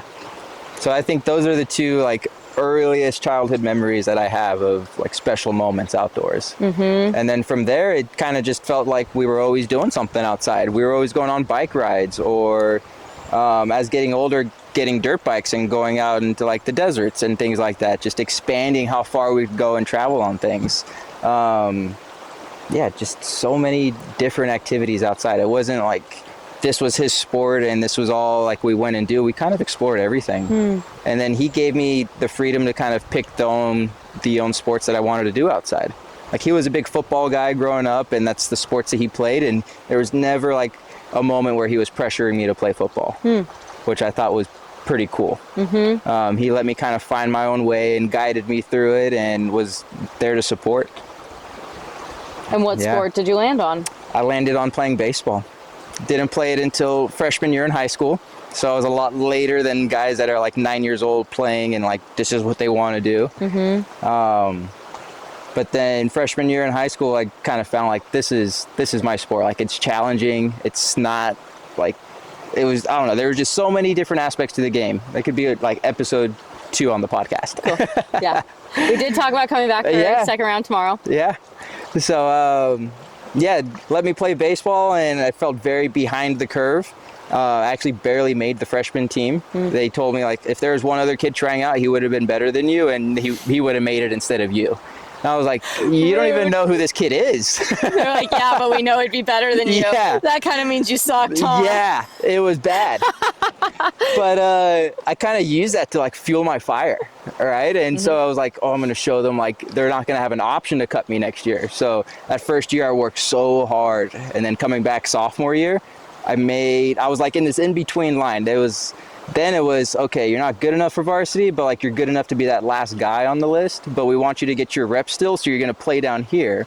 So like I played with JV, but then when varsity would go to tournaments, I'd go with them to tournaments and play in tournaments. So it was kind of like the weird in-between right there. And then junior, senior year, full on varsity. And kind of started feeling like I had made it at that point. But then another reality check, getting into senior year, our coaches started breaking down all the stats, like, okay, of your high school team, only one of you has a 10% chance to play in college. And then of that kid going and playing college, you have a 1% chance of one kid on that team making it pro. So it was very like starting to really slim down. And I was one of 2 of 12 seniors that had a scholarship. So I was like, wow. It was, I think that just speaks on finding something you want to be good at, staying determined to it, and just don't let anybody stop you. Just nobody. I think that's a big takeaway from it. And they didn't realize the life lessons that they were teaching me in high school and through baseball until I had cancer. And that's when like some of the things that they had said to me came back just naturally. And I was like, whoa, this isn't just with playing sports. This is with just life in general. And like the one that they told me, and I'll still say this to the kids I coach or, share this bit sometimes, is you can only control 2 things. It's your attitude and your effort. Like everything else in the world is out of control, out of your control. And they related it to baseball, right? They're like the umpires, the stands, the weather, the other team, right? Like all sports specific. But then you apply it to life and you're like, it's everything. Yeah. Yeah. You have no idea what can happen at any given time, but the attitude you can have. You can know how much effort you're going to put into something. Mm-hmm. So that's something that I carry with me to everything I do. I love that. Yeah. That is a nugget that I'm going to take out of this for sure. Yeah. That's such a reality. Mm-hmm. And so many people exist in the need to control everything or Yeah. be prepared for anything. Yeah. And you can be prepared for anything and still something go against that. Oh, there's a mink. Oh, wow. If we stay perfectly still, maybe it will come over here. That would Maybe be awesome. Right now he's by our paddles. Okay, he's going behind the camera as long as he doesn't hit the stop record button. You're a great narrator. Oh my God, it is so fucking cute. 2 feet behind the camera. He's exploring the camera right now, popping his head up, but still staying like behind the brush low key. Now he's even a little higher up, He just but he's still leapt looking at from the us. ground to the tree root. Like, we kid you not, maybe 6-7 feet from us right now. Yeah, maybe 12. Now 12. He's climbing up the little hill embankment. Yeah. I'm assuming it's a he. Why do we do that? Why do we know. genderize animals and like cars and vehicles without any... I don't know. I think I say he because I'm a he. Maybe that's why. But I say he too, and I'm a she. Oh, but then they refer to cars as she's. Yeah, why? What's up with But that? And boats. somebody, do they really? Yeah. I didn't know that about boats. Boats and cars, she's. Yeah. Because Although this past week someone men ride them. It's a good point. But so do women. But I guess it started when they first came around. It was probably mostly men manning the boat or the car. Maybe. Also that manning. We do live in a supremely patriarchal society, and everything is man-based. And Man didn't want to ride a he boat. Based. Yeah. Not unless he was a pirate. Yeah. Well, the mink, It was a behind-the-scenes visit from him. that was really, really cool. Yeah. I don't think I've ever been that close to a mink. I've never been on shore I with think that's a the mink. first one I see. I heard people calling it out this past week, but I never saw it on shore. So that was cool. So cute. Yeah, that was cool. They're like little ferrets almost. Like long little tails. Tails about 3/4 the length of the body. Little legs. Yeah. Kind of long little nose. Do they kind of look like otters? Otters are much bigger. Oh, okay. Yeah. Okay, so then maybe we saw one in the water. Yeah. We saw one in the water. Someone was calling it an otter, and I only saw it really quick.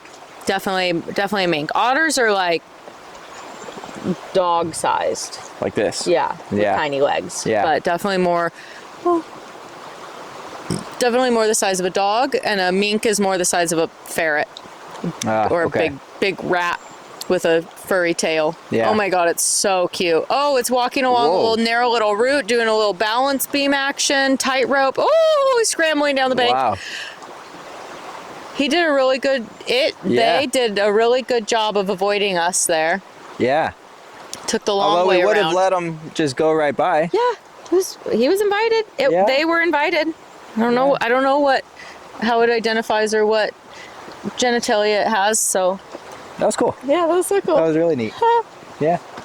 Part of being outside. Yay. You see cool things. You see animals in the wild. We're in the wild. Yeah. Oh, So yeah, took that away into life as well. Not just something that was in the moment. And still carry that into every day. yeah.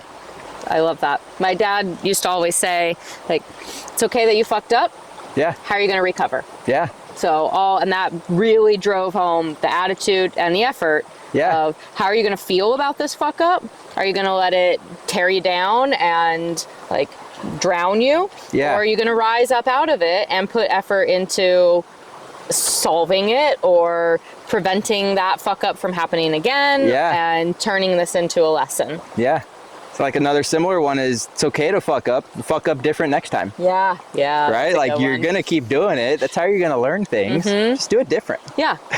Or if you keep fucking up in the same way, you're obviously not learning anything. Yeah. That's the like insanity clause. Like, Yeah. keep doing the same thing and expecting different results. So do something a little bit different, get a different result. Yeah. And maybe you'll stop fucking up, or yeah, you'll just fuck up differently and learn a new lesson. Yeah. I love that. Absolutely. So I've also never really spent time acknowledging that all of those sports, soccer, baseball, football, rugby, polo, they are outside. Yeah. And that can still mean somebody's having a relationship with the outdoors, even though they're not mountain biking or rafting or fishing or climbing. Yeah. It's still an active outdoor situation. I mean, anytime I think of people playing baseball, I really just think of them like standing in a field watching the clouds. Yeah. Well, I was picking grass. Yeah, exactly. Okay, yeah. so I was picking grass. I'm like, oh, there's a bee. Yeah. And then you hear, whoop-ah. Oh, whoops. Stop dilly-dallying and being lackadaisical in nature. Yeah. Like, if that's the appeal. Yeah. And it's not just the 9-year-olds that do that. I was in college playing. I'm like, oh, just please throw a strike. Like, come on, it's hot out here. Like, there's those elements in it for sure. But no, so part of being outside, in college when I played baseball, our field, so you have your traditional diamond, your outfield going around it, and we had the Rio Grande River in Texas was just behind the outfield fence. Cool. And so instead of running or doing our conditioning that way, we would go jump in the river and swim upstream, and then get out, run down, and then swim upstream again. Like, that loop was our post-practice workout. Awesome. So incorporating the outdoors, and like other guys on my team enjoyed that as well. And that was something that we kind of adopted on our own, which is pretty cool. I love that. Yeah. Because a lot of people hate running, but they love swimming. Yeah. And maybe vice versa. I've never heard vice versa. I've only heard I hate running, but I could swim. And yeah, I just think that's a really great concept. Yeah. And like the water's a lot easier on your joints, and so like playing baseball, you get a lot of shoulder problems. It was a lot easier on our shoulders, yet you're still working out. So that's why I think it's hot. It's a way to cool off. Yeah, being in South Texas, it's hot. Great cardio and breath control, lung capacity development, like actually holding your breath and timing your breath instead of just huffing and puffing. Yeah, and actually kind of worked out us doing that on a regular basis, because one of the times we were down there, some kids were floating down on not even like a proper, well, there's no rapids on that river, so they were just kind of like in a tube and just floating, and one of the kids fell out, none of the proper gear, and my buddy actually was out there swimming and saved the kid. And there was just kids out there, like no adults. Wow. And also not in proper gear, but strong swimming skills. Yeah. And strength. Yeah. He was able to go save that kid. Wow. Thank goodness for him. Yeah. Just how things kind of align sometimes. Yeah. That's so cool. But always been very active. Yeah. Always been very active. And I think before cancer, I had like baseball as kind of like my identity. That's what I poured everything into. Clearly, if I go from being the shittiest on the team to kind of making my way up, right? Yeah. I fully committed to it.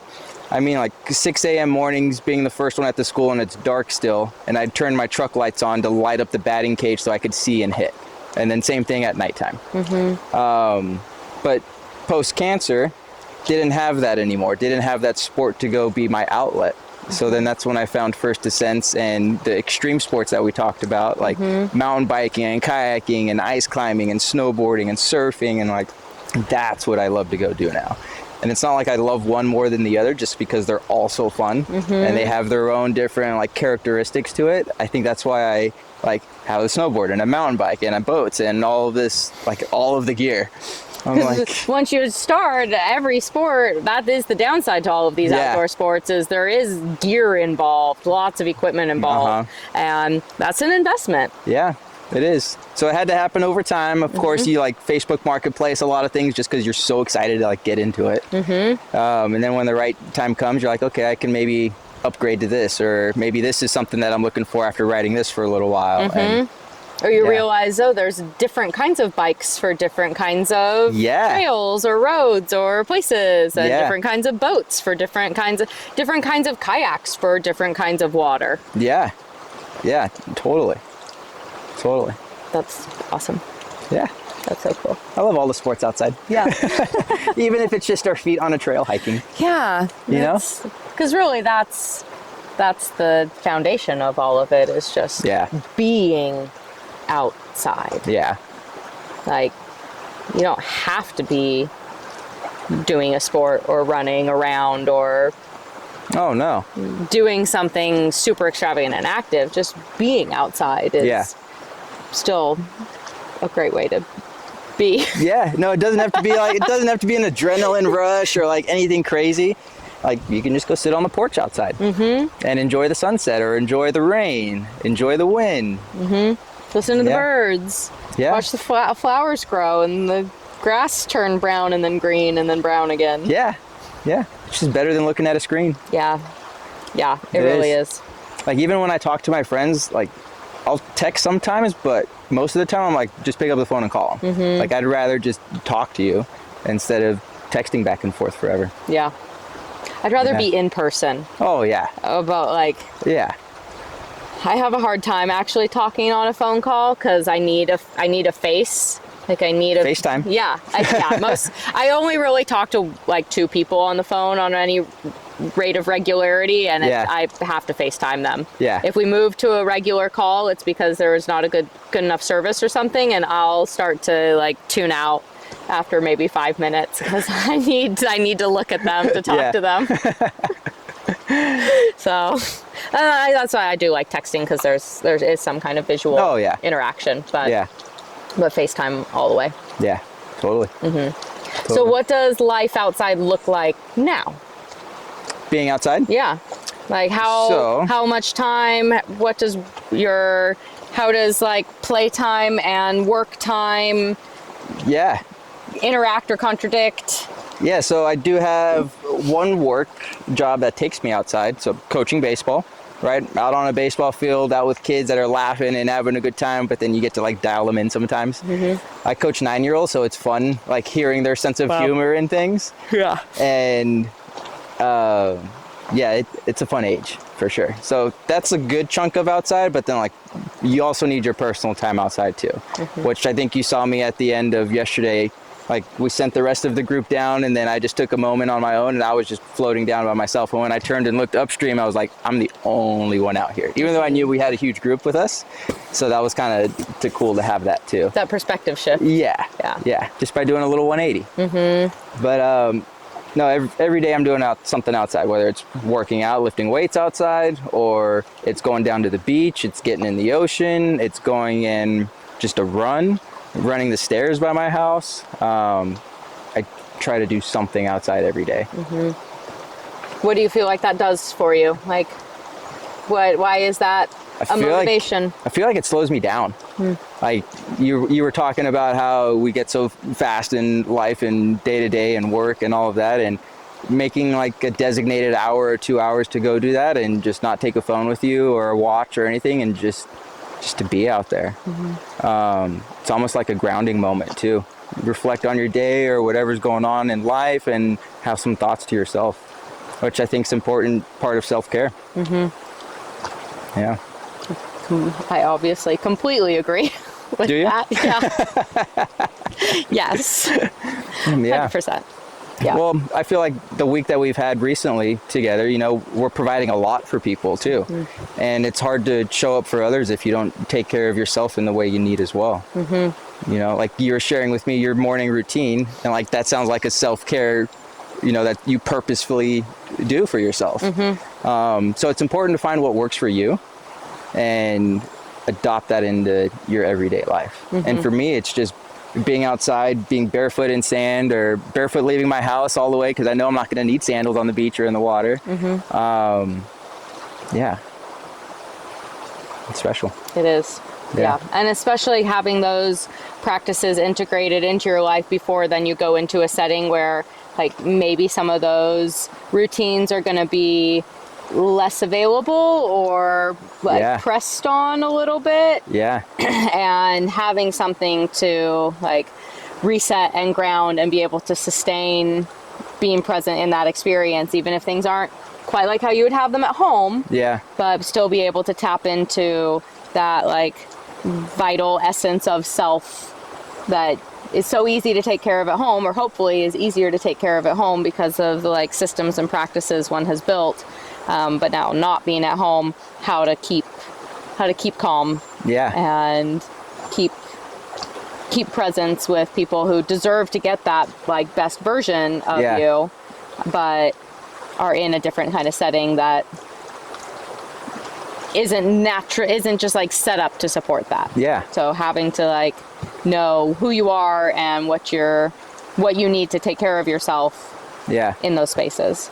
And I feel like it's bonded me and some of my friends as well too. Like when I would go run the stairs, my neighbor next door, he's like, "Where are you going? What are you doing? Like, you don't run. I know you don't run." I'm like, "No, I'm not running, but I'm like running up and down the stairs a little bit different." In my mind, I guess I can justify doing it.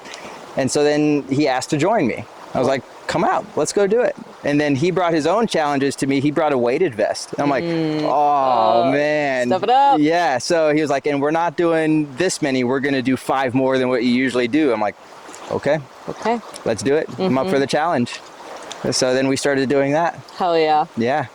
And then he started doing it on his own too, just because he saw some benefit in it. So it was pretty neat. I love that. The community building in challenging by choice. Yeah.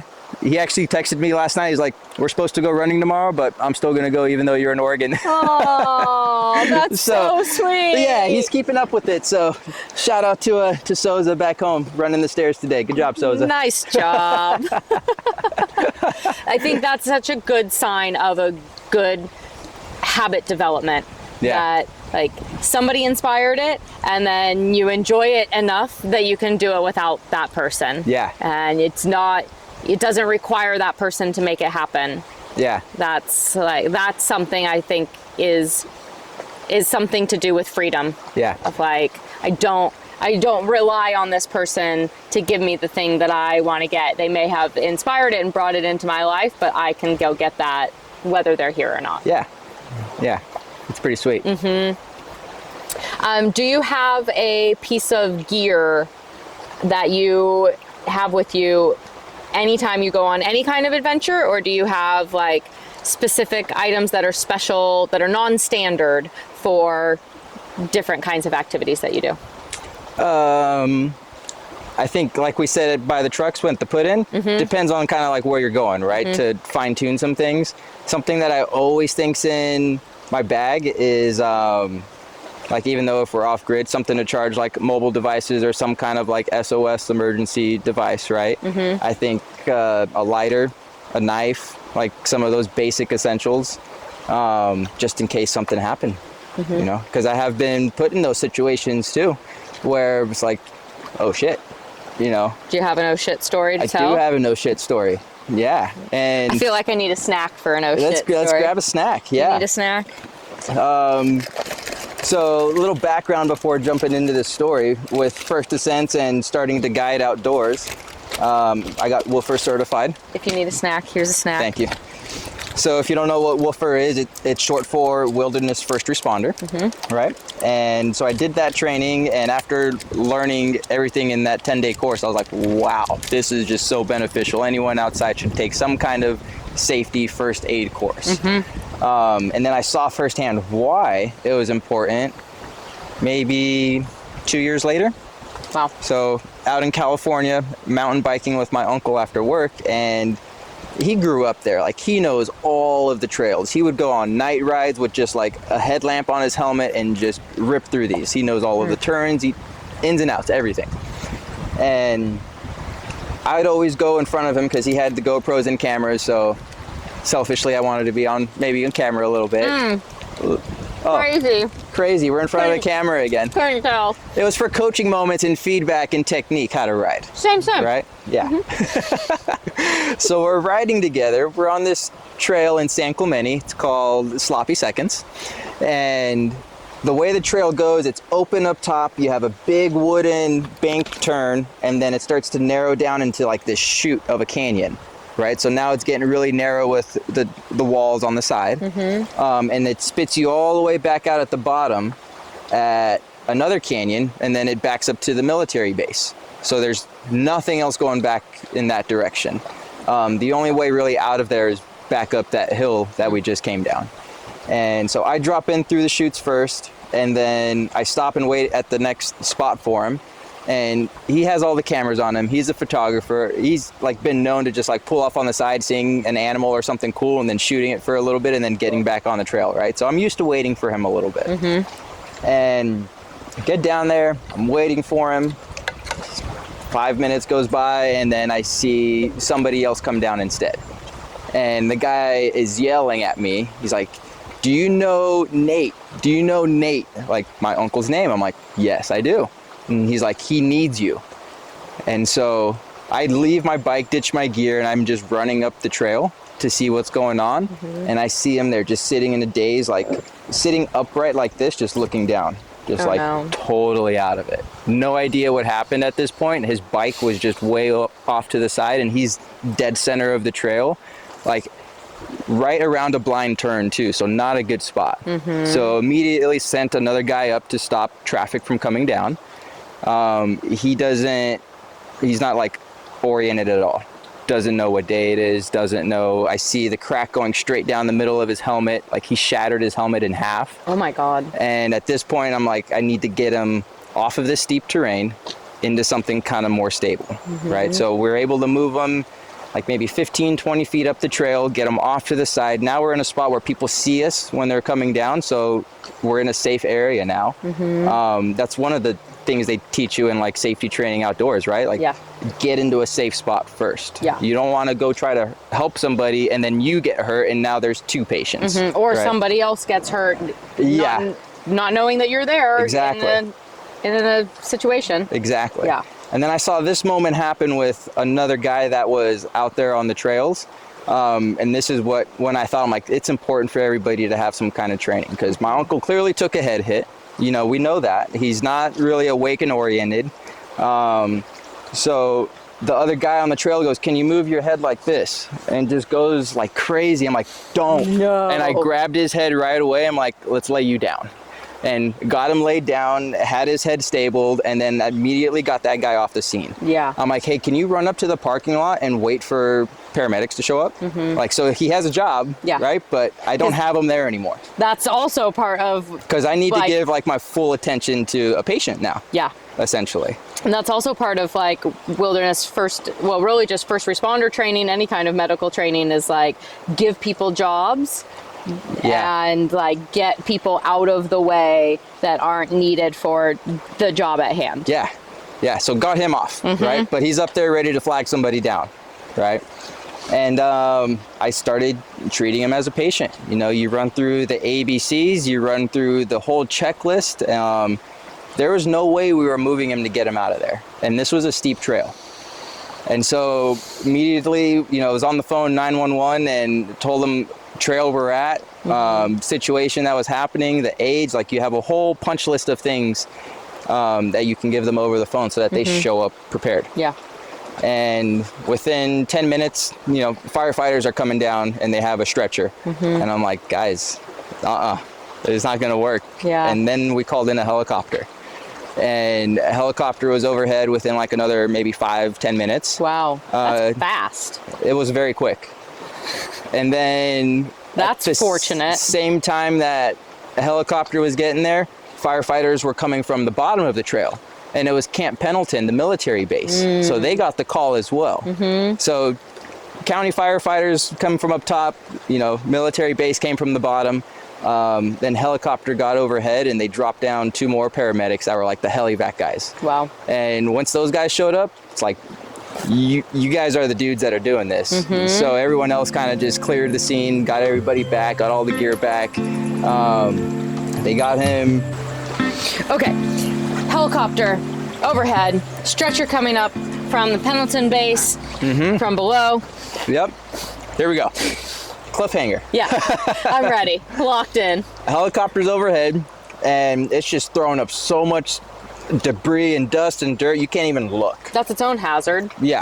So cleared everybody off. They had him in the gurney. They're taking him up now. It wasn't like a land and pick him up area. That's why we had to call them to begin with. So they dropped a basket down, loaded him into it.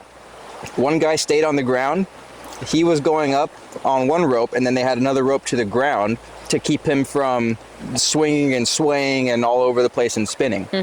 Right?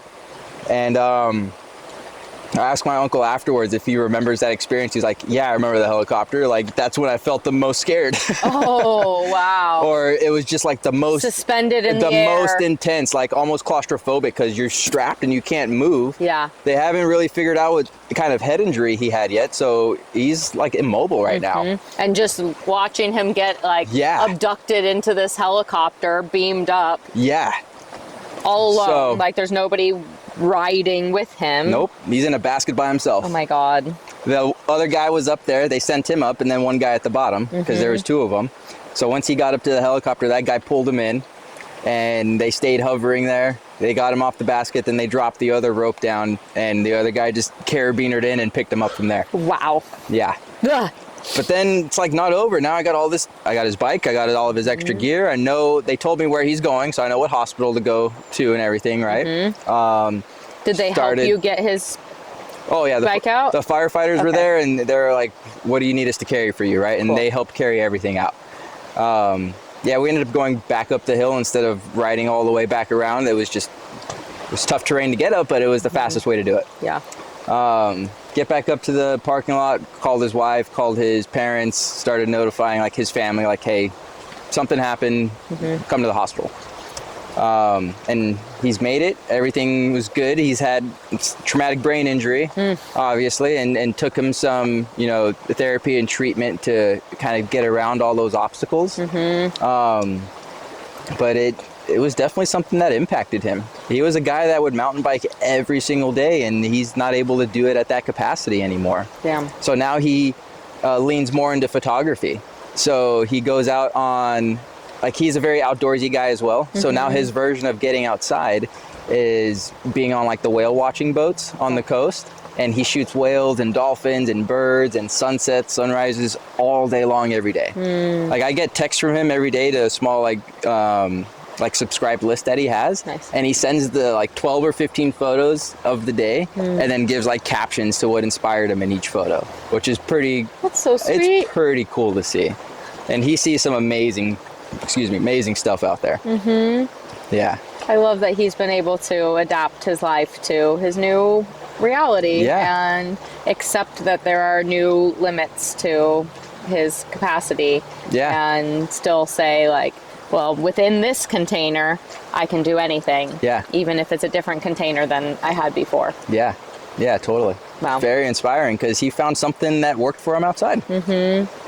And did he usually mountain bike by himself? Like, was this a rare situation that he was with somebody who had wilderness first responder training and knew how to handle this situation? Yeah, no, that's a good point, because he did bring that up at the end. Like, he's family and my uncle and close and all, and he was just like so thankful, like wrote me letters too as well, like thanking me for the training that I had. And then he even wrote a letter and emailed to First Descents, and he was like, thank you for having, hot pants on these trips and for everything. Did he call you hot pants? I'll have to go back and read it. I wonder if he did. And just wrote a letter to them. He wrote a letter to the fire department. He was just so grateful for the training that everybody had, and how organized and collective and people that never worked together knew their roles in this situation to help them. Yeah. That's very, very fortunate. Pretty special. Yeah. Wow. So cool. Thank you for having like multiple like happy positive things and also scary but also very important vital life lesson, like having the attitude and the right effort and handling that fuck up to turn it into a lesson. Yeah, absolutely. Hi. Some fellow floaters. Yeah, there's like 8 people on that raft. Yeah. Good for them. Just having a good Friday. Just having a great day. It's one like fatherly person and one son, and then 6 gals in bikinis. A father-son moment. Good for them. That's fantastic. I love watching the arrangements of people on rafts. Yeah. And like how many people will fit into one raft out here. Like 14 people on a raft just floating. Yeah. On like a 14-foot raft. So cool. It's awesome. Yeah. Cool. Thank you. Of course. Great stories. Yeah, a little bit of different perspectives, all roles. Yeah, all things that can be done outside. And lots of great lessons, lots of great little tidbits being pulled out of that are first applied in one very specific scenario or setting, but really can apply to anything in life. Anything. That's so cool. Yep. Okay, I have a few wrap-up questions. I have one question from a participant from this week. Oh. Do I get to find out who it's from, or is that after? Well, you know. I'm probably going to know who it's from. She, her nickname this week was, and her new alter ego, the most authentic part of herself, is nicknamed Butter. Yep. Go figure. And she wants to know, what does it feel like when your pants are so hot? I'm moving fast. I'm stopping, dropping, and rolling really quick. That's probably when I go play water sports. Right? I'll get in rivers, go surfing. Maybe just take them off. That's probably the best solution. That gets the fire off the pants. Just take them off. There you go. Yeah. Do the pants stay on fire somewhere else? Yeah. Okay. Yeah, they stay on fire all the time. You ever seen the superheroes where they turn fire on and off? That's like the pants. Okay. Yeah, the pants turn on and off. Sometimes they're just on. People probably want to know where and why the nickname Hot Pants came to be. Yeah, so there's several stories. I thought you were just going to end it. Yeah. Yeah. Yeah. Yeah, they do. They're hot. Yeah. I've told so many different stories on how I got hot pants. But the true one was the ice climbing trip. That was the first one. Okay. And I didn't have any snow gear coming from Texas, going to Colorado on this trip. Were you required to, or were they set up to provide?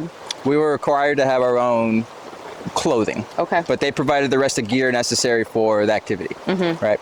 So I didn't want to get lost. So I bought the brightest blue pants I found. And they were like a neon bright blue. And first day getting geared up, I had these bright blue pants on, and everyone else is wearing like their black ski pants or black ski coat or whatever, right? I was the only one with colorful pants. And so they called me Hot Pants. That's great. Yep. That makes a lot of sense. After getting that nickname, I had to go buy new attire. I didn't have like swim trunks that were hot pants or regular shorts for climbing that were hot pants. So I've added quite a few good things in there. You saw the bright pink shorts this week on the river. I left the shorts at home that actually have like flames going up one whole side. An ass. But then they're like really bright orange, or another bright green pair with flames going up the whole side. Yeah, I was bummed to forget those. Well, next time. Yeah, you still. Next time. Everyone still saw and accepted you as Hot Pants. No questions. Yeah, there's a lot of variations of the name too. There was Captain Hot Pants, Captain Meat Pants. Oh. Because I don't know if you heard this, but Meatloaf was my name. No. To begin with. Yeah. So getting picked up at the airport, we try to give everybody a nickname before getting back to the house. And the guide that I was in the car with thought I said Meatloaf when I said Milo, and Meatloaf kind of stuck that first day. Okay. So then they started kind of mixing the two names together. By the end of the week, it was Hot Pants. Yeah. That was the best one. That feels a little better than than Meatloaf. Meat Pants. Yeah, than Meat Pants. Yeah. I mean, they're all adults, but Meat Pants is. Yeah. That's a challenge. Yeah, it was. It was. That's great. Great naming. So. Do you have any advice or tips for somebody looking to live a life like yours? I think learn to let go and have kind of a short memory with certain things, right? Certain things we come across and they may really like rub us the wrong way or really kind of give us that like irk or like put us into a bad mood. But I always try to remind myself, in the grand scheme of things, is that one irking moment or grinding teeth moment really that important, or was it just kind of like an annoying moment? And not saying to completely ignore it, just saying not to let that one maybe bad moment energy carry on into other good moments throughout the day, the week, the month. Just learning to kind of maybe go with the flow a little bit and knowing how to let go of things. Love that. Yeah. I worked a job for a while that I had a great mentor in, and we were doing door-to-door outreach and interacting with people on their doorsteps in whatever states they were in. Yeah. And often it would result in like a door being slammed in our face. Yeah. Or something just really heinous being yelled at us. Yeah. And his lesson in that was to have the attitude of a golden retriever and the memory of a goldfish. Oh, that's good. I like that one. Just like forget about it and show up Yeah. ready for the next. Whatever it was. Yeah. And I love that. yeah. You're right. I've never seen a mad golden retriever. Yeah. They're always so I happy. have, but I've never also had a But it's golden rare. retriever. Yeah. So I've only seen them at the parks. yeah. They're pretty much always happy. There's this whole like golden retriever boyfriend trope now of just like this happy-go-lucky boy that is just like, yeah, I'm ready to play. I'm ready to go do that. Yeah. You want a snack? Yeah, I want a snack. I guess kind of like from that movie Up, right? There's that golden retriever in it that's very much so like, what's next? Yeah. Yeah. Yeah. Eager for anything. Yeah. Awesome. And if people do want to learn more about you, or get to know you in another way, where could you be found if you wanted to be found?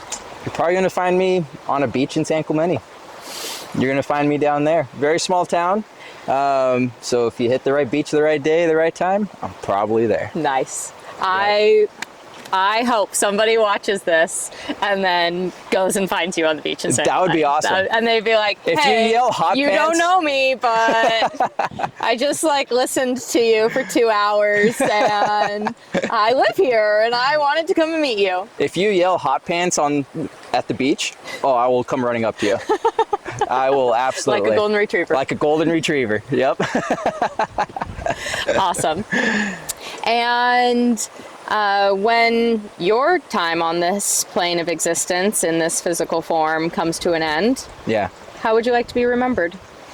Want to be remembered as just taking every opportunity possible and not living a life where, I wish I did.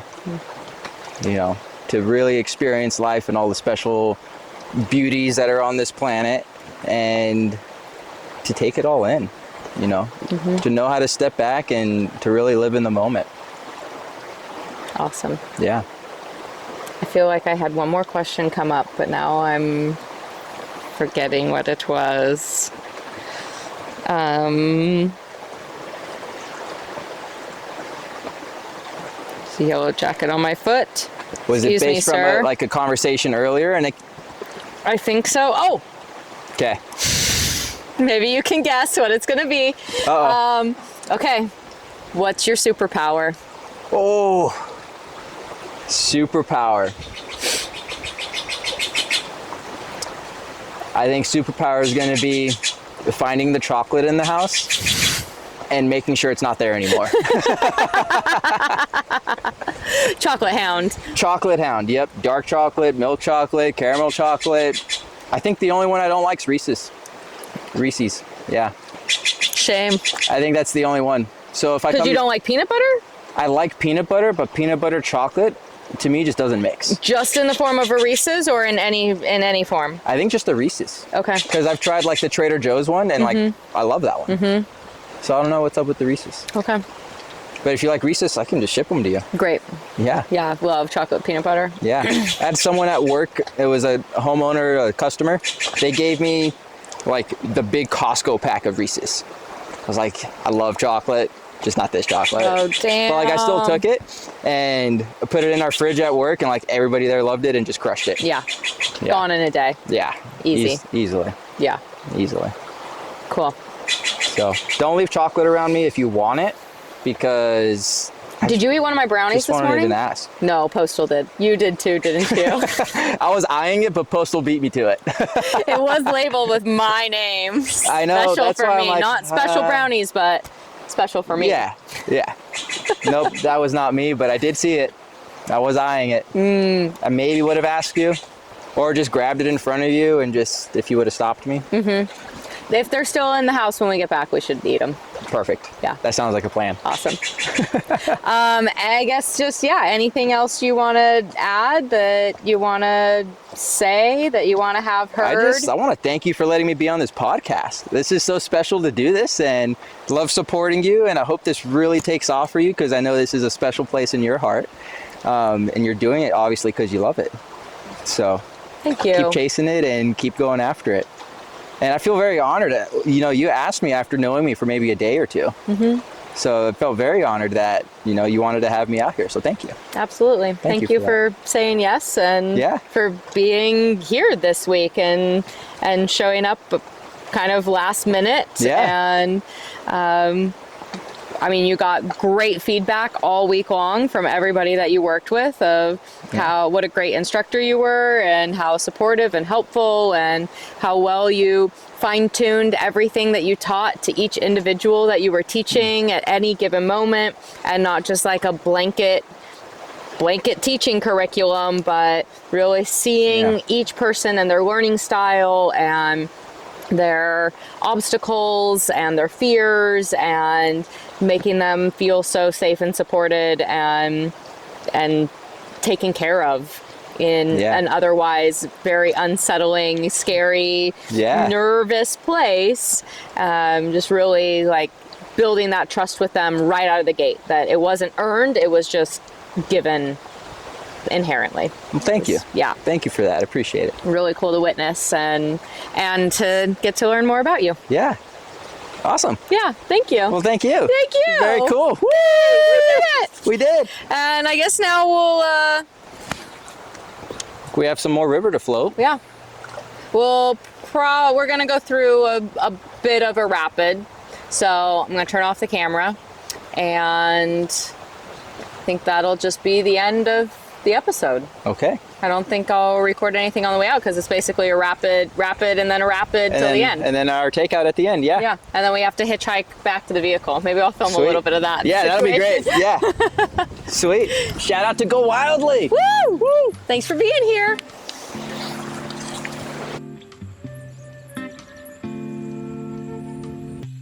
All right, Wildly Wonders, that's a wrap. Thank you for hanging out with us on the Go Wildly podcast. Seriously, your ears, your energy, your vibe, they mean the world. And hey, the pod is usually going to drop on Mondays.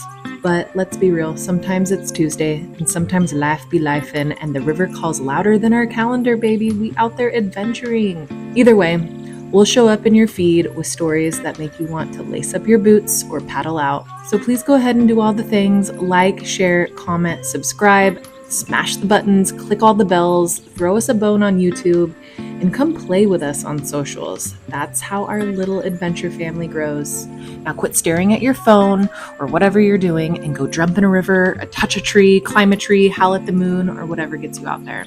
Until next time, stay feral, stay curious, and for the love of dirt, go wildly. We're going to meet you out there. Toodaloo.